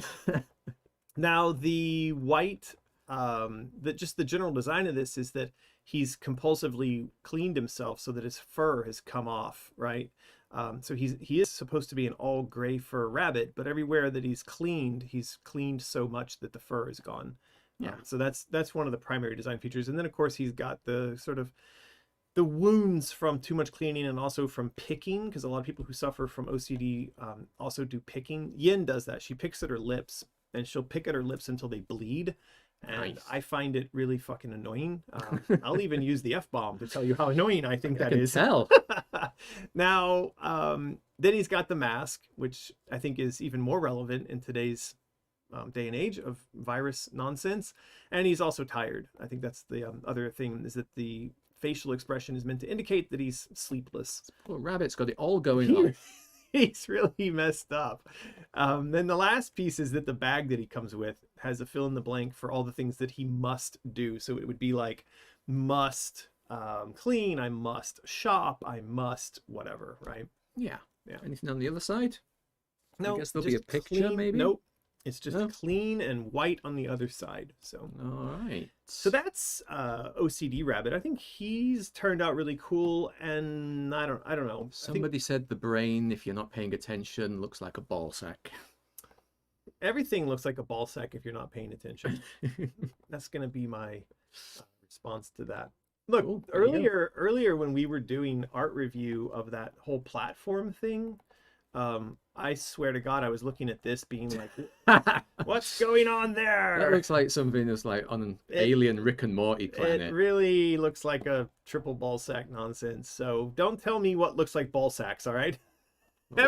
Everything looks like a ball sack. Okay. Who knew this is where it was going? This is where it always goes. What are you talking about? So under the plushies, what else have we got? Oh yeah, I was going to mention that we put these two in the shop as a combo. So you can go and buy the wolf wearing the pig and the pig wearing the wolf from the shop together right now. Yeah. Hmm. Hannibal Lecter and Wolfenswine That's right. is their names. And then for Halloween, this guy is in the shop, but I think we talked about that on one of the last streams. But that's Toto, the sort of like bat dog. Has the bag changed? No? I No? mean, that's the pictures you're looking at. The bag is different than what we had in the studio here. Yes. Right. Okay. The one in the studio was kind of a canvasy bag, and Yin ended up going with this sort of waterproof nylon bag. So It's a good-looking bag. it is a good looking And bag. plush. I tell you, these girls are really busy. They're making all kinds of plush toys and stuff. I can barely keep up. And by the way, for those of you out there who are watching this and you're like, where's the Alice stuff? I want to repeat what I often say about this. The Mysterious Shop is what feeds my family. And the work that's done in the Mysterious Shop is primarily done by my wife. And then she works with people like Jennifer who do design stuff with her.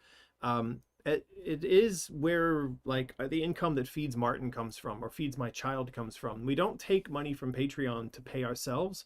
We take money from Mysterious to pay ourselves, and then the Patreon money goes to the artists that are working on the Alice stuff. So for those of you out there that are like at your keyboard like, God, stop talking about toy stuff. No, because I like to eat. Me too. Look how thin I'm getting. He needs to pay me more. I Yeah. need food. So this thing, Jennifer and Yin, I think Jennifer was the one that suggested that we needed to do one, and then Yin looked it up and did a design. So basically what this is, it's a sad white rabbit reversible into a happy, into a happy black rabbit. Now, I don't know if there's meant to be anything racial going on in that. I mean, look, we live in China and it's not really an issue here. I hope people in the US don't read into it anything too much, but anyway, it's a reversible rabbit. It's black and white, and There one's you happy go. and one's sad, and there's not supposed to be anything Not everything that contains color has to be a political Yes, issue. so let's it's please- simply fur. It's just a rabbit. It's just a little reversible rabbit head. I don't, there's no context in this. There's no subcontext, so please don't make any. Anyway, I don't know. Apparently Jennifer says these things are super popular on the internets, and Well, this one's going to be super popular. People are going to be ripping it off. I don't know, but I didn't even know these were a thing, and then Jennifer said we need to make one, and then Yen and her did a design, and then there you go. So I guess at some point this is going to be in our shop. Don't ask me. I'm just a QVC salesperson. I literally don't know. Now, earlier I saw that somebody asked, are you going to do a set where like all the rabbits are together? And the answer is yes. She's doing this, and then there are these, I don't have them, but there are these little tiny rabbits, and there's going to be a bag full of every rabbit that you see on this bag right here. Did I say that right? Yeah, there's going to be a bag full of every rabbit that you see printed here. So she's trying to get that done in time for you to order it for Christmas.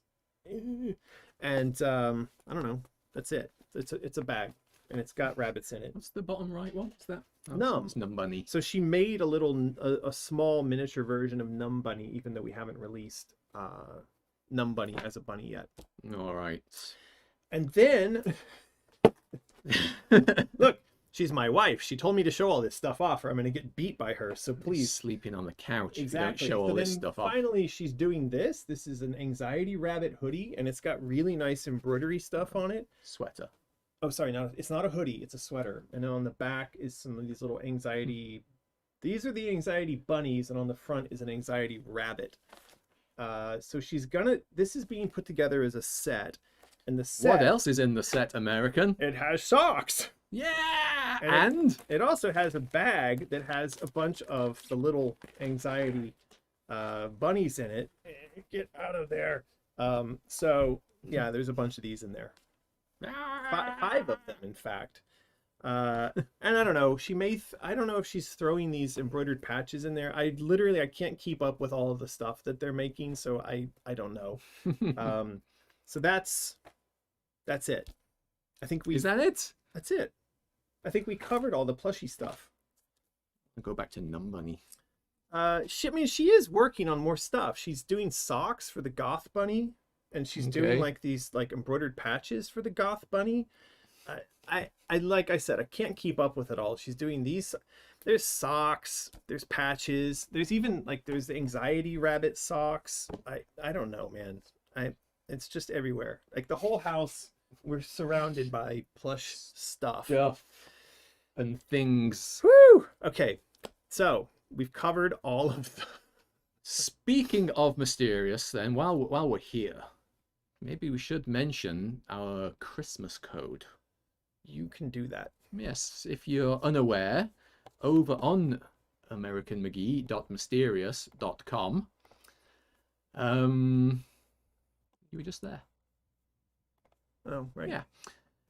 Yeah, just to give you all a little bit of help, bit of a leg up, bit of a push, because shipping in the world it's a bit of a mess at the moment, so we're kind of pushing people, maybe you'd like to do your Christmas shopping a bit early this year. We have a 15% off one-time use Christmas code for y'all. I believe that deactivates at the end of October. So yes, we're not going to tell you the code here because there is something we'd like you to read before using the code. You have to click on this banner at the top. Yes. What if I click on it right now? Dun dun dun. So it does talk about why we're giving out the code. It's because shipping in the world is all messed up these days. And we want you to use the code so you read this page that explains that you should do all your Christmas shopping now. By the way, do all your Christmas shopping now. We're not the only one telling you that. The whole world, I think, is becoming aware of this. Okay, so we're done with plushie stuff. I think we have a bunch of comments that we're going to read and questions. And we're also going to move on to and have a look at and talk a little bit about the narrative outline and the current state of business development on the Alice Asylum stuff. Does that sound right? Yes. Okay. I had a good question lined up again. I had a third good question. I forgot it. Something to do with rabbits, perhaps? I have a question. So here's my question for everybody in the chat is, yes or no, did you read the Alice Asylum narrative outline? No. No, just yes or no. So it is contest time, so please answer in the chat, yes or no. Did you read the Alice Asylum narrative outline? Now you can elaborate in there if you want to say, yes, I did, and it was terrible. No spoilers in the chat for those who don't... haven't read it. Don't tell people about the aliens at the end, whatever you do. So it looks like quite a few yeses there. Yes, yes, no, sorry, not yet. You don't have to be sorry if you didn't read it. A lot of people aren't reading it just because they don't want spoilers. Yeah. But it looks like there are quite a few people that did. Yes, it Greg... is available now over on Patreon, isn't it? The post has unlocked. Yeah, so yeah, Greg said he did read it. In fact, funny enough, this is Greg's PDF because it's his comments that are written in there. I just happened to grab that off my desktop before we started the stream, so you know how willy-nilly our operation is over here. I was like, hey, there's a copy of the thing. Play it fast and loose. That's how we all like it. Just imagine if we were professional and stuff. Sumery says, it's super long. And so is the story. Yes.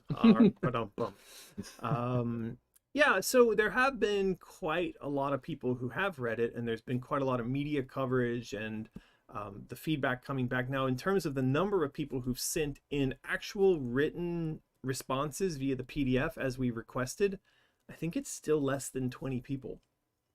Which is really amazing when you think we have over 3,000 patrons. We have, and we mailed this out to the mailing list. We have 50,000 people on the mailing list. We have posted this up on Facebook pages with a reach. I think we could probably reach about 1 million people when we post up about this, plus all the news coverage that it got. And in total, we may have had 20 people write in. We've always had this problem, though. Getting people to take action on something. Even people who are really interested in a thing. It's difficult.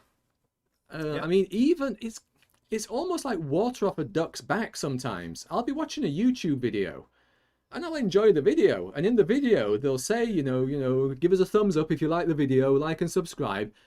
And it doesn't even click with me that they're asking me to do something. I've heard it so often. Right. And sometimes I think, oh, maybe I'll give you a thumbs up for this one. Right. But the fact that you don't even realize sometimes. So you're getting people to take action on stuff, no matter how politely you ask. It's difficult. It's difficult. It's very difficult. Yeah. All right, let's roll it. Roll it. Now it's Arter Zero. I feel like Arter Zero won something recently. Probably. Not sure. Anyway, I'm certain that Arter Zero knows how to reply to winning, but I'll repeat it anyway. Do send an email to support@mysterious.design. We will send you one of those lovely randomly selected art prints. Include your name, your phone number, your mailing address. Do all that within 24 hours. And art print will be yours, Arter Zero. Now you can be Arter 1 because you'll have one art print. Maybe. Awesome. Great. Let's get into questions. Do you think Comments. that we should do that section of the video that we're going to cut out where we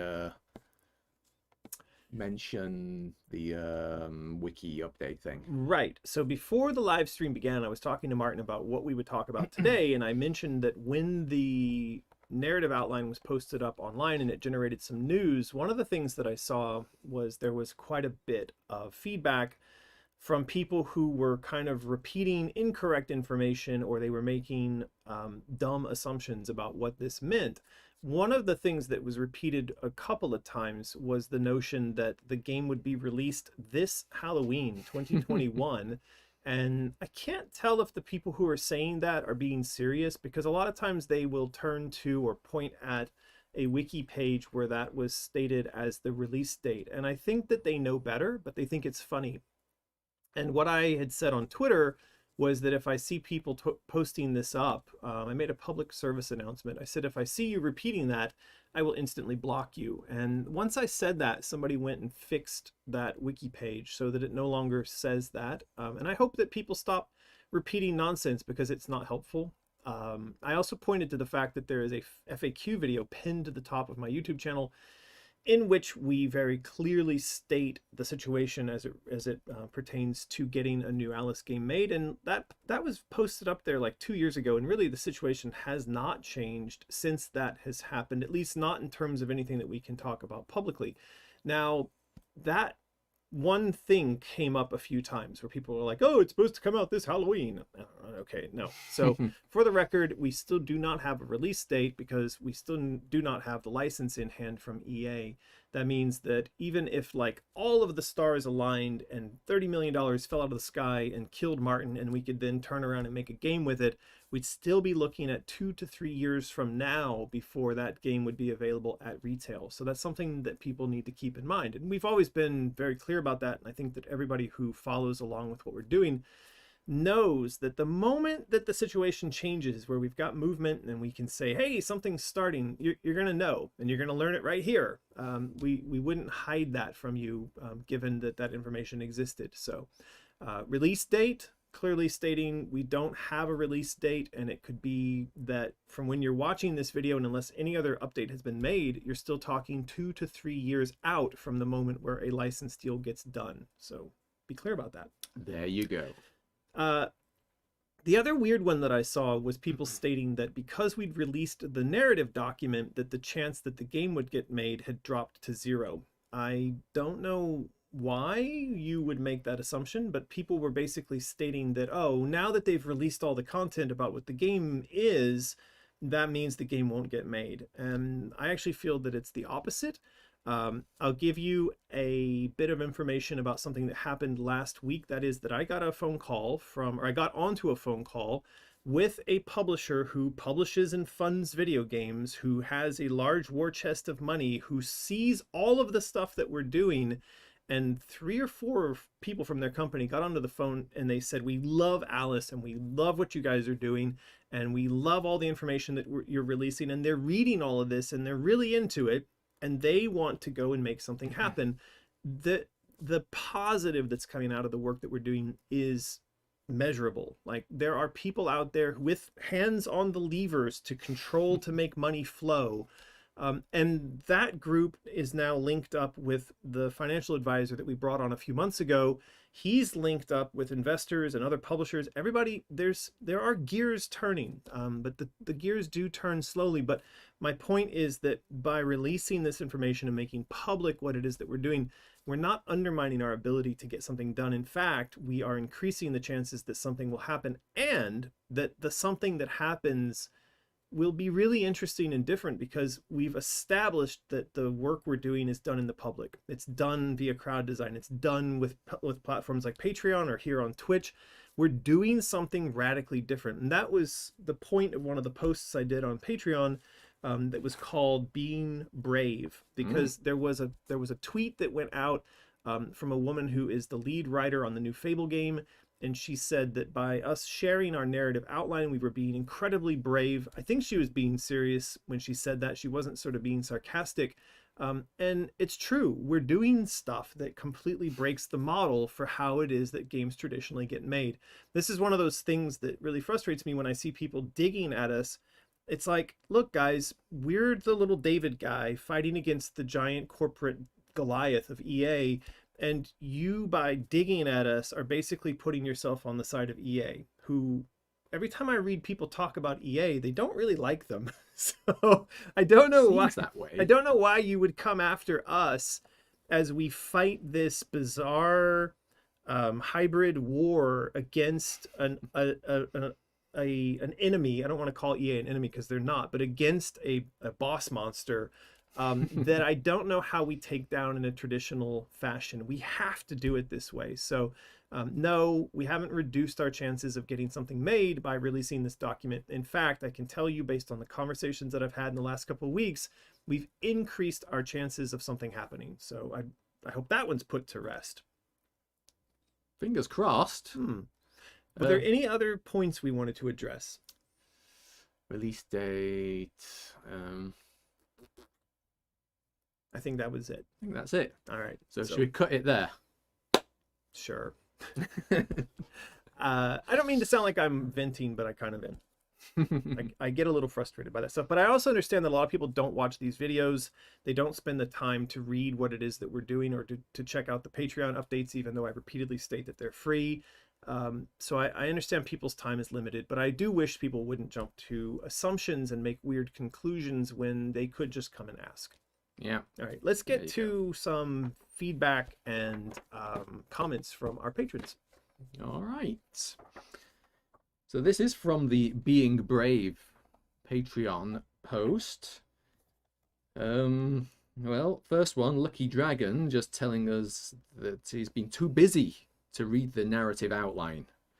That's a shocker. We'll get it is. Lucky Dragon usually really likes to comment on stuff. First one to comment with epic long comments. Maybe it's just like overload. It's just broken Lucky Dragon's brain. With I forget what the memory term is. Filled his cache. I don't know. Yep. Oh, here's one from Sarah Heiss, just commenting on the Jabberwock stage, liking B, which is the one that was chosen. So well done for that, Sarah. Chose the right one. All right. Pointing at something? I was just thinking we could focus primarily on the comments related to the narrative stuff. Trying. Or the comments about releasing that. Yeah. I think the Jabberwock thing is done.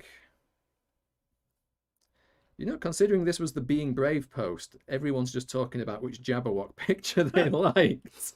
Well, this is one of the tough things with doing crowd design, is that... Remember when we used to make people write question or comments in their comments before we read them out? I see. I miss those days. Should start that again.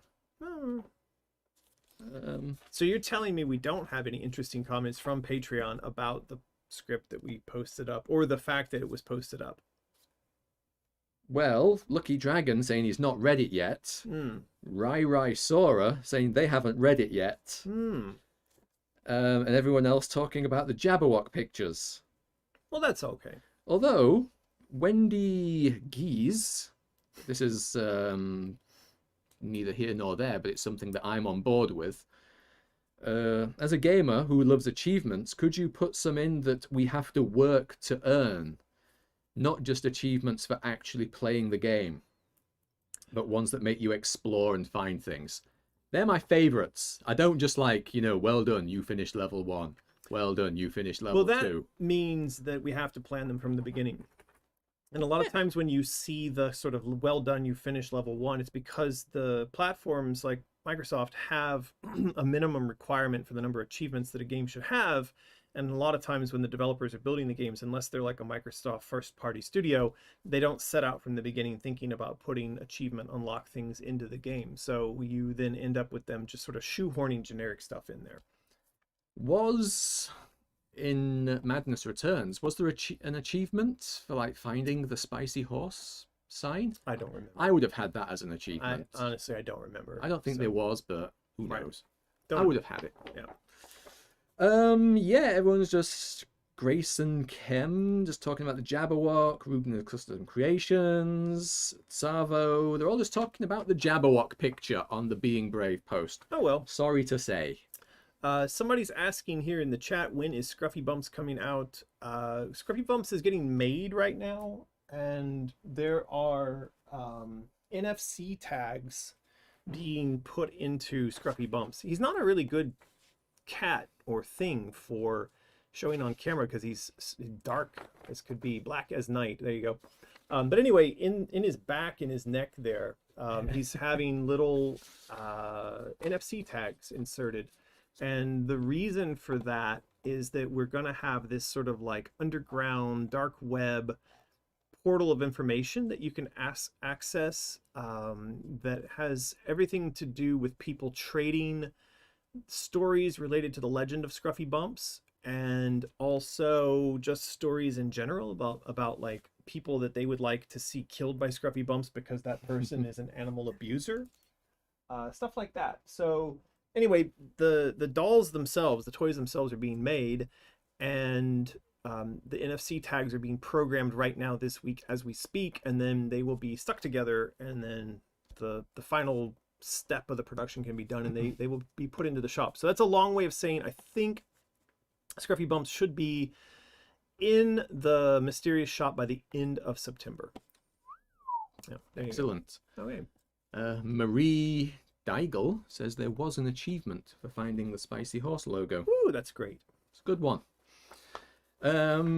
Here's some comments for when you actually posted the Alice narrative outline. Let's see what we've got going on with these comments. But of course, these are probably comments from people who hadn't read it yet, just reacting to its existence. Right. So if for anybody who's not aware of what we're talking about, like if you've just joined the stream and you've been living under a rock, what's on screen right now is the 100+ page narrative outline for the entire Alice Asylum game. And if you go over to Patreon, you can download this for free. And then there's a section in the back which describes how you can use this document to write your comments into the document and then save it and send it to us so that we get your feedback on this. So yeah, this is over on Patreon. It's very easy to find. It's in like one of the last 5 posts, and it's free. You don't have to be a patron. You don't have to spend money. You just go to Patreon/American McGee and it'll be there. And then you can join in the crowd design process of the narrative. Exactly. Heavy spoilers. Well, you think? In the game design Bible. All right. So what kind of comments? What have we got here? Greg saying, been waiting a long time for this to come together. Looking forward to sitting down this evening with a nice drink to review this. I wonder if he did have that nice drink. Well, he did review it because we're looking at his feedback document right here. Yeah. Bell says, 20 pages in and I'm on the edge of my seat. Really? There's exciting stuff within the first 20 pages? There's exciting stuff on the first page. What are you talking about? Look. The spoiler warning. I mean, she's going to end up in a burning building with her family Spoilers! wearing weirdo rabbit masks. So if you got to page 20, what are you looking at on page 20? That doesn't look exciting at all. Come on, what are you talking about? So page 20, sounds like she's still trying to work her way out of the circus. It's pretty early on. It is pretty early on. But yeah, it is a fairly crazy sequence of events at the start of the game. I did read one comment that I think I could respond to or mention here. Somebody said to me, or sent a comment in that said that they felt that the dialogue in this section prior to this page, but the dialogue in these sections here, they wrote and said, this dialogue is a bit on the nose. And I wanted to reply to that person, that's not dialogue, it's lyrics. She's singing as she moves through this section, the circus section. You can see it's marked here, singing. So one of the reasons why it may feel like it's sort of on the nose, which means to say you're communicating something in the dialogue that's a bit too direct and it's not being sort of subtle enough, is because I was trying to make the dialogue rhyme so that it would feel like it was song lyrics, because she's singing. And I think it'd be interesting. I don't know of another game where the whole section, like at the start of the game, starts off with the main character singing her way through it, but that was what's going on here. Don't know. Don't know.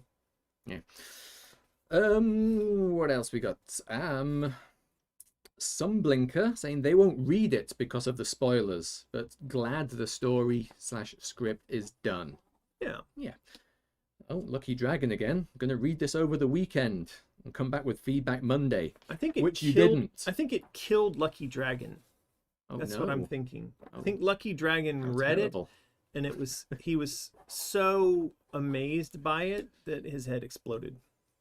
That's my Probably guess. could have happened. Yes. What's this? Montefiorum. Oh my goodness! I'm so glad to see this script. If it will change and be good for the game's growth, it's a very important sign for me. I'm grown up with Madness Returns, and I return to both the first and the second Alice when I need to recover after bad days. Thank you for your great work. It's all right.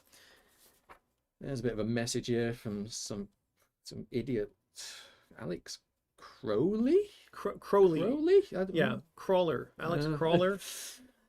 Blah, blah, blah. Thank you for your feedback, everyone. Looking forward to seeing what's next on this journey together. Do take care and consideration when posting spoilers in public comment threads. Yes, don't post spoilers. I do did that. have to threaten some people on Instagram and Twitter with blocking if they continued to post spoilers, but they stopped. So All right, good. Grayson Keem sent their feedback in and hopes it helps. I don't know if you remember seeing Grayson Keem's, but I have seen all of the feedback, yes. All And right. and just so an update for everybody is that tomorrow morning, it's Monday here in Shanghai. Tomorrow morning, Tuesday, I do have a weekly call with Alex. He's in the chat here right now, and Alex and I will be talking about that feedback. Now, our process was to release this, and then I said to Alex that I felt that we should wait 2 weeks before we jump back into editing and working on this, that I wanted A, to allow there to be enough time for everybody to send their feedback in, and B, give myself and Alex a little bit of space and distance from what we had just finished, so that we could come back and look at it with fresh eyes. So tomorrow's meeting, I think on Tuesday, that's just the first week after the release of this. So I'm sure we'll talk about a little bit of this, but we'll still have 1 more week to go for collecting feedback. So if you want to send your feedback in, you would still have 1 week to do that. there you go. Etheria Prism says, I can't help but notice there's no mention of VR. Third person VR, please. You want to say something? Third person VR, so you can still see Alice in front of you while you're looking down over the game. Okay. Okay. Yeah, so Etheria Prism. We haven't mentioned VR because it's just not critical to the pitch that we're making to those people who would be interested in funding or publishing this. I don't think that VR has sort of taken off or got the install base that really moves the needle for the types of investors we're talking about, especially not at the budget level we're talking about and for the type of game that we're making. Now, I know that the landscape is always changing and that there's stuff on the horizon which may finally sort of crack it for the mass market, but it's not quite there yet. So I would like it personally. I think it'd be kind of cool. But yeah, it's not in there just because it doesn't really register with the kinds of people that we're pitching this to. So there you go. There you go. Apparently Hellblade had third-person VR. It made Octo Chicken sick as a dog. Yes. So that's been my personal experience with VR, is that I'm usually okay. I've messed around with the Vive, I've messed around with the Oculus, and I've messed around with one other. Plus, I've done the whole thing where you stick your phone into the little Google glasses. I don't know, the Google, you slot your phone into the thing. They all make me want to throw up. So. All right. Austin Cook just finished reading, and all I can say is that was absolutely incredible. Must be good. Wow, that's good. I And had chills the entire time, especially towards the end. Listen, I know that Alex and I, while the fans are on the edge of their seat as they're reading, myself and Alex are on the edge of our seat while the comments are coming in. There was a period there before the comments came in where I was sort of sitting in this vacuum, really concerned that we'd start to just get an avalanche of negativity. And then Alex, I think, and I talked, and we started to see some of the early comments coming in, and it all started off very positive, and it stayed that way, knock on wood. And it didn't have to be that way. You see a lot of instances where people are really invested into a character and a universe, and where the writers kind of ham-fist it, and it comes off in a way that violates the notion people have about who the character is or what the universe is. And I'm glad we didn't do that, right? Because I think that would have definitely created a backlash, and it feels like we did something that people feel fits into her story in the world. Seems it. Eris Android is absolutely loving it, especially the ending.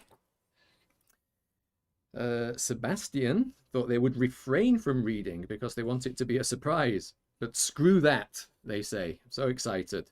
Proud of how much love continuously goes into this project, and we appreciate you all so much. Thanks, Sebastian. Thanks. All right. What's that one? What was the smush and grind one? Was that the mech fight? It might have been the mech fight.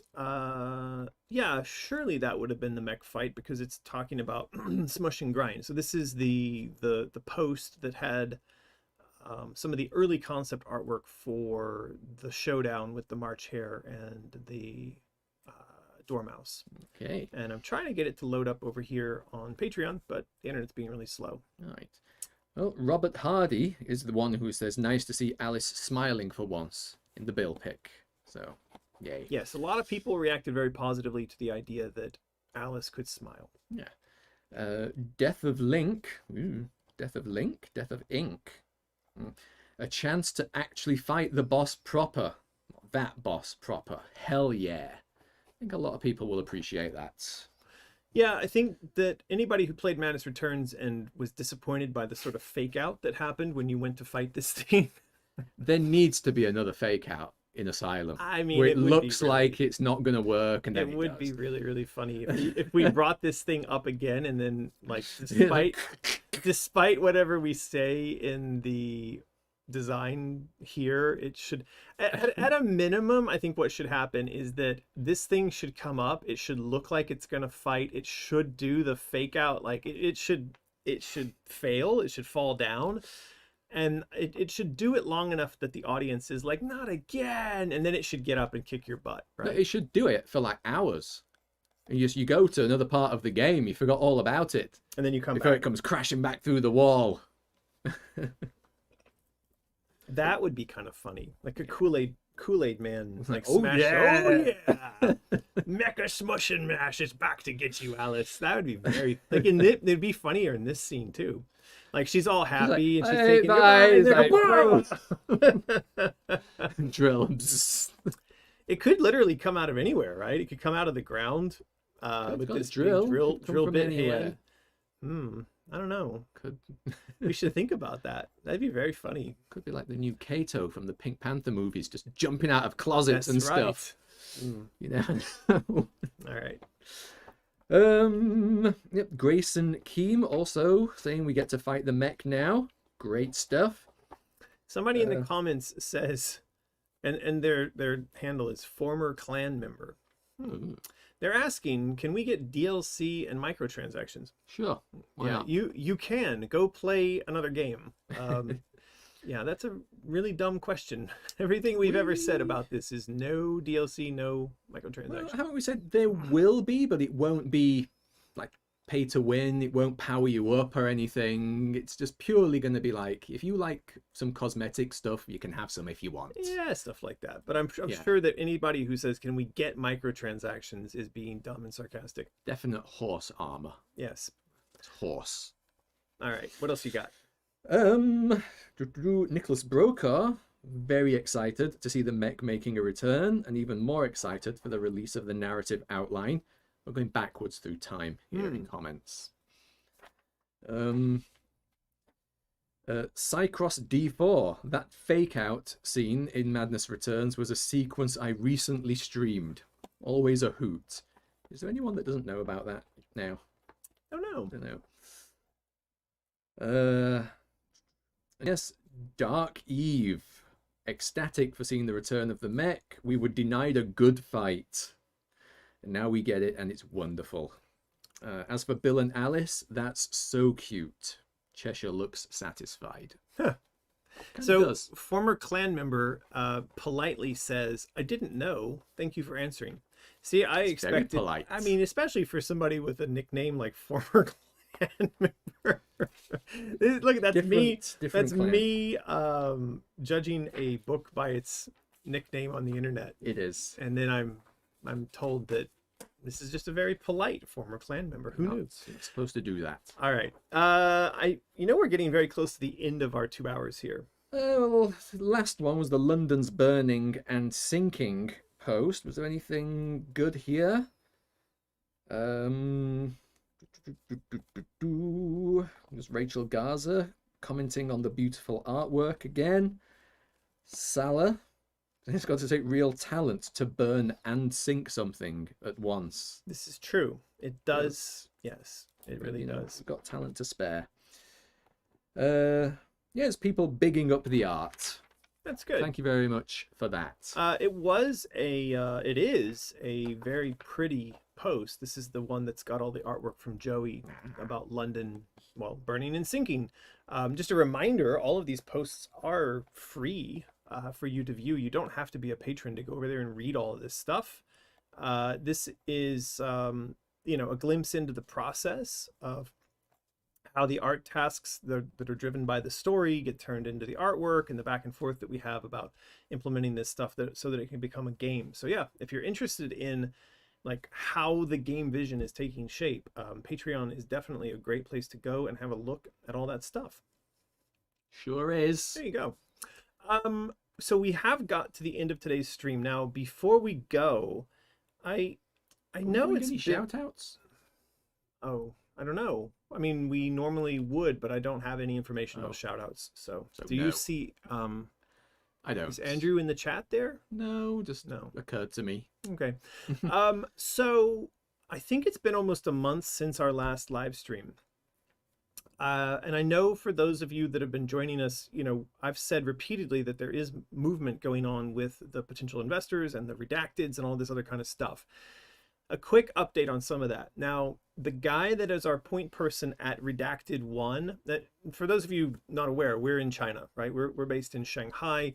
One of the big groups that we're talking to that we refer to as Redacted 1 is the second largest game publisher in the world. They're based here in China.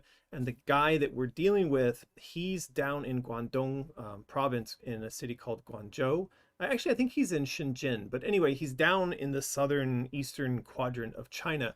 and he recently they've had a bit of a struggle with the COVID situation, and he himself recently either got COVID or at least he got sick. And then of course getting sick these days isn't a good thing. You have to go into quarantine and all this kind of stuff. So our conversations with him slowed down quite a bit right at a critical junction. So there has been movement with that redacted. And then I also mentioned that recently a new redacted 2 came to the scene. They are the largest game publisher in the world. Now, I've said in the past that I'm not particularly excited about talking to or working with these guys, but if they make for a useful bit of pressure against Redacted 1, then I don't mind that we're having the conversation. And apparently they are very interested in Alice. They're interested in what we're doing, and they're pushing us through their review process, which it turns out is a lot more efficient and it's a lot more structured than the one that we're going through with Redacted 1. Anyway, all this is to say there is a lot of movement happening in China between these 2 massive publishers, and we're in the midst of the review process with both of them. One of them has been going on for quite a long time and it's very slow. The other one seems to be moving quite rapidly. And I don't know, we could get a call next week where they say, yeah, we want to do something, or we could get the call next week where they say, yeah, we're not interested. But either way, we are trying to use some of the pressure from that against the first party that we started talking to. And with all that going on, as I've said, we do have the financial advisor on board. He is talking to some of these other publishers that have come out of the woodworks. Again, a lot of that has been driven by the fact that we released the narrative outline, and that drummed up interest with a couple of different parties who could finance or make something happen on Alice.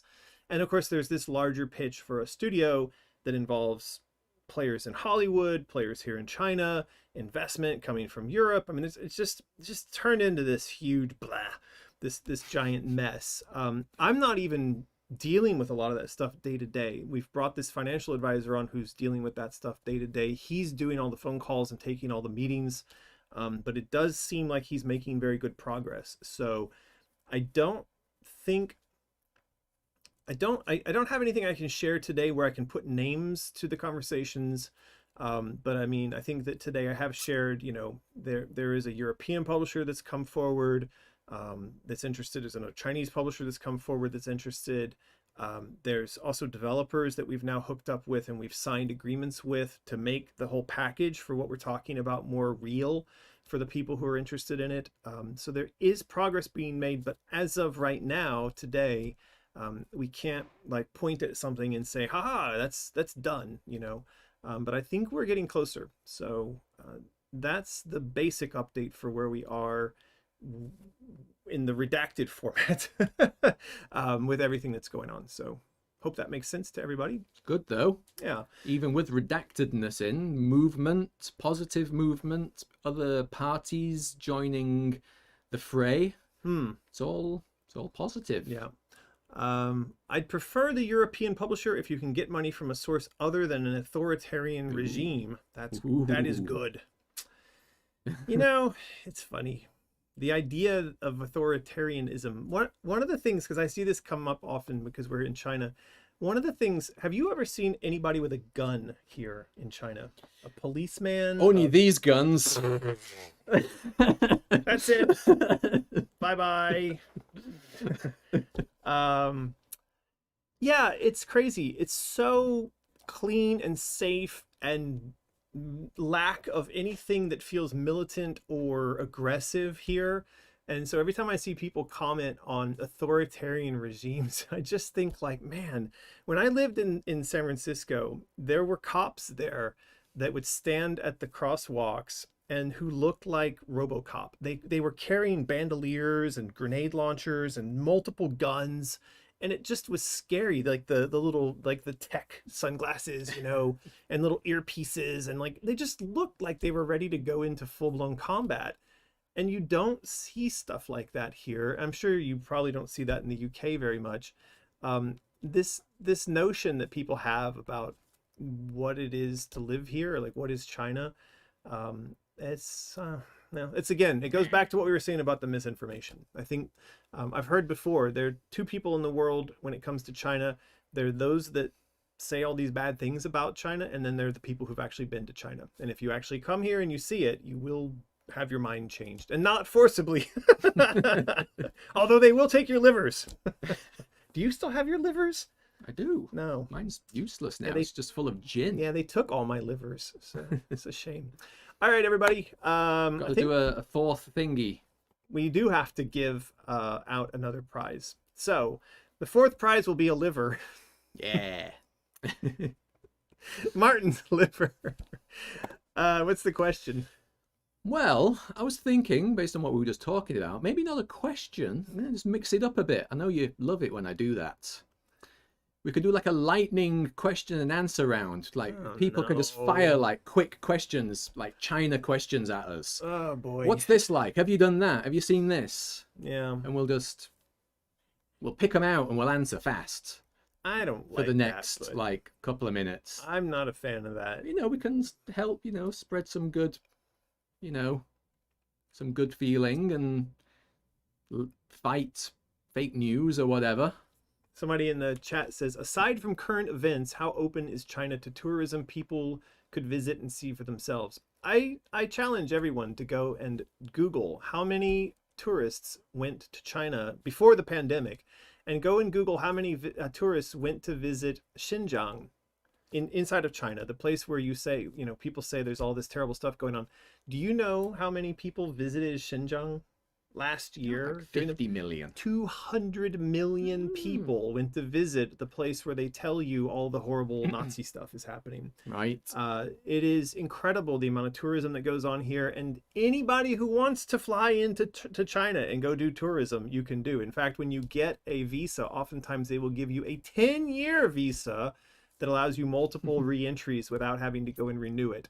Of course, right now everything's busted because of the pandemic, but prior to that, it is an excellent place to go do tourism because it's a really beautiful country. So, yeah. Yeah, before the pandemic, how hard was it to be a tourist? Not at all. Not at all. Yeah. So- Shanghai is a beautiful place to visit. Somebody says, what's the prettiest thing you've seen in China? I literally cried. I'm not joking. I stood at the side. Should be good. What? It was beautiful. Was So it a kitten or something? No, it wasn't a kitten. So we went on a group company, like what do you call that? Company trip. And we went to Western China to a place that they claim is what James Cameron got like the inspiration for Avatar, but then I don't know, apparently that's not really true. But it's this place called Zhangjiajie, and I stood on a walkway over some of these cliffs looking out at this stuff, and I was so blown away by just how beautiful it is that I got tears in my eyes. I'd never seen anything like it before in my life. It was absolutely incredible. So I would say that that's the most beautiful thing I've ever seen in China. Somewhere in Zhangjiajie, there is a plant that is growing with Americans' tears. There you go. I saw in the chat, favorite Chinese food. That's easy. It's Hong Shao Rou. I've answered that before. It's basically braised pork. It is very yummy. It's awesome. And also somebody asked the difference between Chinese food and Western Chinese food. Oh, it's crazy. I find over here, I mean, they can both be delicious, but over here, depending on where you go, there's less concern about making, how to say, like over here, you will get fat and bone and gristle in your pieces of meat dish. In the West, I think they are really good at making it just pure chunks of meat, whatever you get. So yeah, sometimes you have to be a bit more careful when you're sticking a big old meat thing in your mouth. You might spit out a few bones or something. That's the question, is what's the difference between Western food and Chinese food? I think it was Western Chinese food and authentic Chinese food. I think that was the question. I see. Yeah. I mean, Chinese food as it exists in the West is so distinctly different from Chinese food that there are people who come to China and open American style Chinese restaurants in China, just to tell you how different the food is. And I think there have been 2 or 3 restaurants like that were opened here in Shanghai because American Chinese food is incredibly sweet. They dump tons and tons of sugar all over it. And so a lot of the things that you eat at a Chinese, like Gordon Chang's or that kind of thing in the US, or General, what is that called? I can't remember. Those things don't exist here. Like, they don't make that food here. That's a purely American invention of Chinese food. So, yeah. Yeah. Somebody asked a question about how easy is it to learn Chinese. Not at all if you're me. I don't do well with languages. I'm doing all right. I'm more and more my Chinese shocks me because I just naturally understand it and speak it, and the people around me don't comment on it anymore because I'm just in their conversation and talking like a person talks. And so I had the experience of going to a plant market a few days ago, and I was picking out the little saucer that you put under the plant, and there were two women there, and they were going on about the plants that they were buying and the prices they were paying, and they were trying to get a deal from the guy. And then I walked over with like the little saucer thing, and I was trying to put it in, and they're like, no, we like that one better. And I'm like, I don't like that one because it's made out of plastic, and I'm trying to find a different color, and I really like this material better, and did it.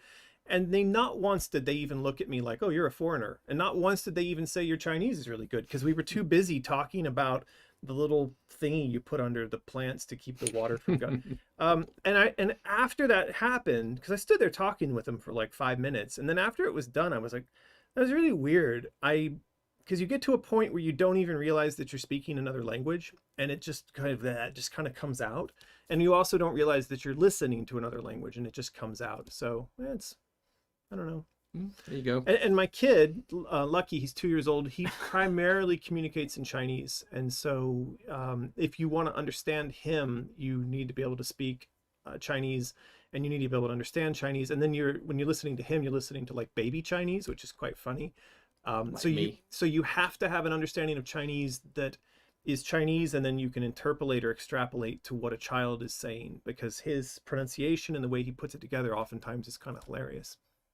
Yeah, last time I was here, he was speaking bits and bobs, but I turned up this morning and he's just jabbering away in full sentences. Yep. Like, it's cool. It's a month later. Yeah, it's really, really cool.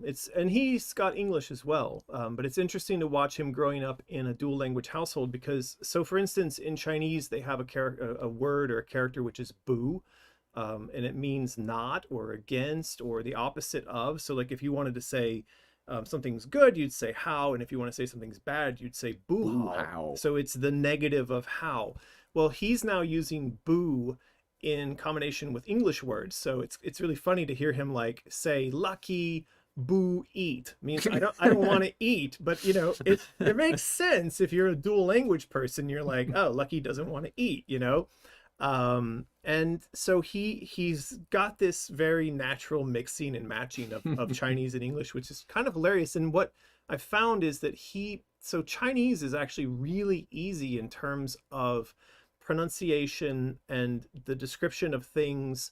You know, just like some words are just easier, right? Some words are just easier to say in Chinese versus in English. And he's opting for the path of least resistance. So if the path of least resistance to get to the thing he wants to say is smashing together English and Chinese, that's what he does. And it's hilarious to see that. Cool. All right then. That's a lot of China talk. Should we roll it? I think we're good. So, yeah. We're going to... But did people do their thing? Anyway, it's fine. Yeah. It's Nicholas Brokaw. I think everybody forgot we were even doing a contest. Yeah. So congratulations, Nicholas. I know that he has sent in his feedback on the narrative. And I think he's won stuff in the past. But yes, he's one of our long-term insane children. And we will be sending you an art print, Nicholas. You know how to do the things. Send an email to support@mysterious.design. Name, name, mailing address, phone number, and all that good stuff, and we will send you an art print. Yes. There you go. Are we going to talk about that stuff? I don't think we need to talk about it right now. Okay. Martin's pointing at these funny little sculptures that are on the desk in front of me. I think you need to use the down cam for that. So this is a Cheshire Cat bust, I guess you'd call it. It's actually kind of a chess piece. This is something that we're not really able to talk about just yet. I'm not sure what I'm supposed to say about it. I think a lot of you know that we workshop a lot of stuff, and we're making a lot of different items, and obviously making plush toys and stuff, but we're also messing around with 3D printing and CNCing, and there's a company here that's working on a CNC machine that I'm helping them with, and we've been giving them some models, and then we've been producing little CNC output. So this is like a Vorpal blade carved into a piece of wood. Obviously, it's not huge, but this may be something that, since it's sort of like a self-made type of Etsy type of thing, we may be able to get away with autographing the back of something like this and selling it. So I don't know. We'll kind of do some updates, but it's all part of the design process that we're doing. That machine, the CNC machine they brought, was actually able to do our coin. And this is the actual coin. So the actual coin, the level of detail is a lot higher, but just for doing like prototypes and stuff, the machine was able to do that. So that's pretty cool. And this is machine. Yeah, this is aluminum, or as you'd say, aluminium. I would say aluminium. Yeah. So anyway, I have a whole workshop here that's filled up with all the tools and toys that we use to prototype and build all this stuff. So yeah, I guess at some point we will share some of that stuff. Okay. Is that it? Are you done searching around for stuff to talk about? Let's talk about the temperature in here and the humidity. It's hot. It's 28 degrees in here. All right, guys, that is it for today's stream. There is more art and design and story, and hopefully meaningful business updates coming in the coming weeks. We should be back on schedule in 2 weeks, I hope. Fingers crossed. Yeah. We're only a bit messed up this time because of... You're getting your shot. I'm getting my second vax shot. I'm going to get microchips and magnets put into me by Bill Gates. Cool. No, by Jack Ma. Jack Ma. Jack Ma's going to put the microchips and chips into you, yes. So, yeah, just things are a bit jumbled up, but back to normal soon. 2 weeks. Yeah. All right, everybody. Well, that's it for today. So, I don't know. Normally we would tell you to do all the things. Do the things. Do we have to do that? Yeah. Right. Okay. Go to AmericanMcGee.com and you can sign up for the mailing list. And we don't use it very often. We just used it for the first time this year. Like 6 months. In 6 months. And the only thing we used it for was to tell people that we had released the narrative update. You can follow me on social media. I still haven't put... What's he on there? Grinder. Anyway, you can follow me on all of those places, and then you can also go do Patreon, and then you can also go buy skulls and crap from the Mysterious Shop. So anyway, skulls and crap. That's what people love. Anyway, all of that is over on AmericanMcGee.com. So if you want to learn more about what we're doing, or support us, or contact us, or whatever, that's the place to do it. It is. That's it. All right. So jib it up, get bent, and all that good stuff. Bye-bye.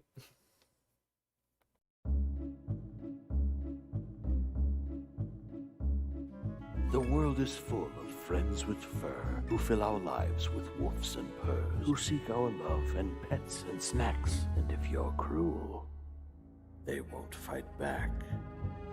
Well, if you harm your dog or cat, well, Scruffy Bumps does not like that. He moves about through darkened places, learning names and hunting faces. Scruffy Bumps loves all his friends, and Scruffy Bumps will take revenge, and Scruffy Bumps knows where you are, and Scruffy Bumps is never far away. Get your Scruffy Bumps at mysterious.americanmcgee.com.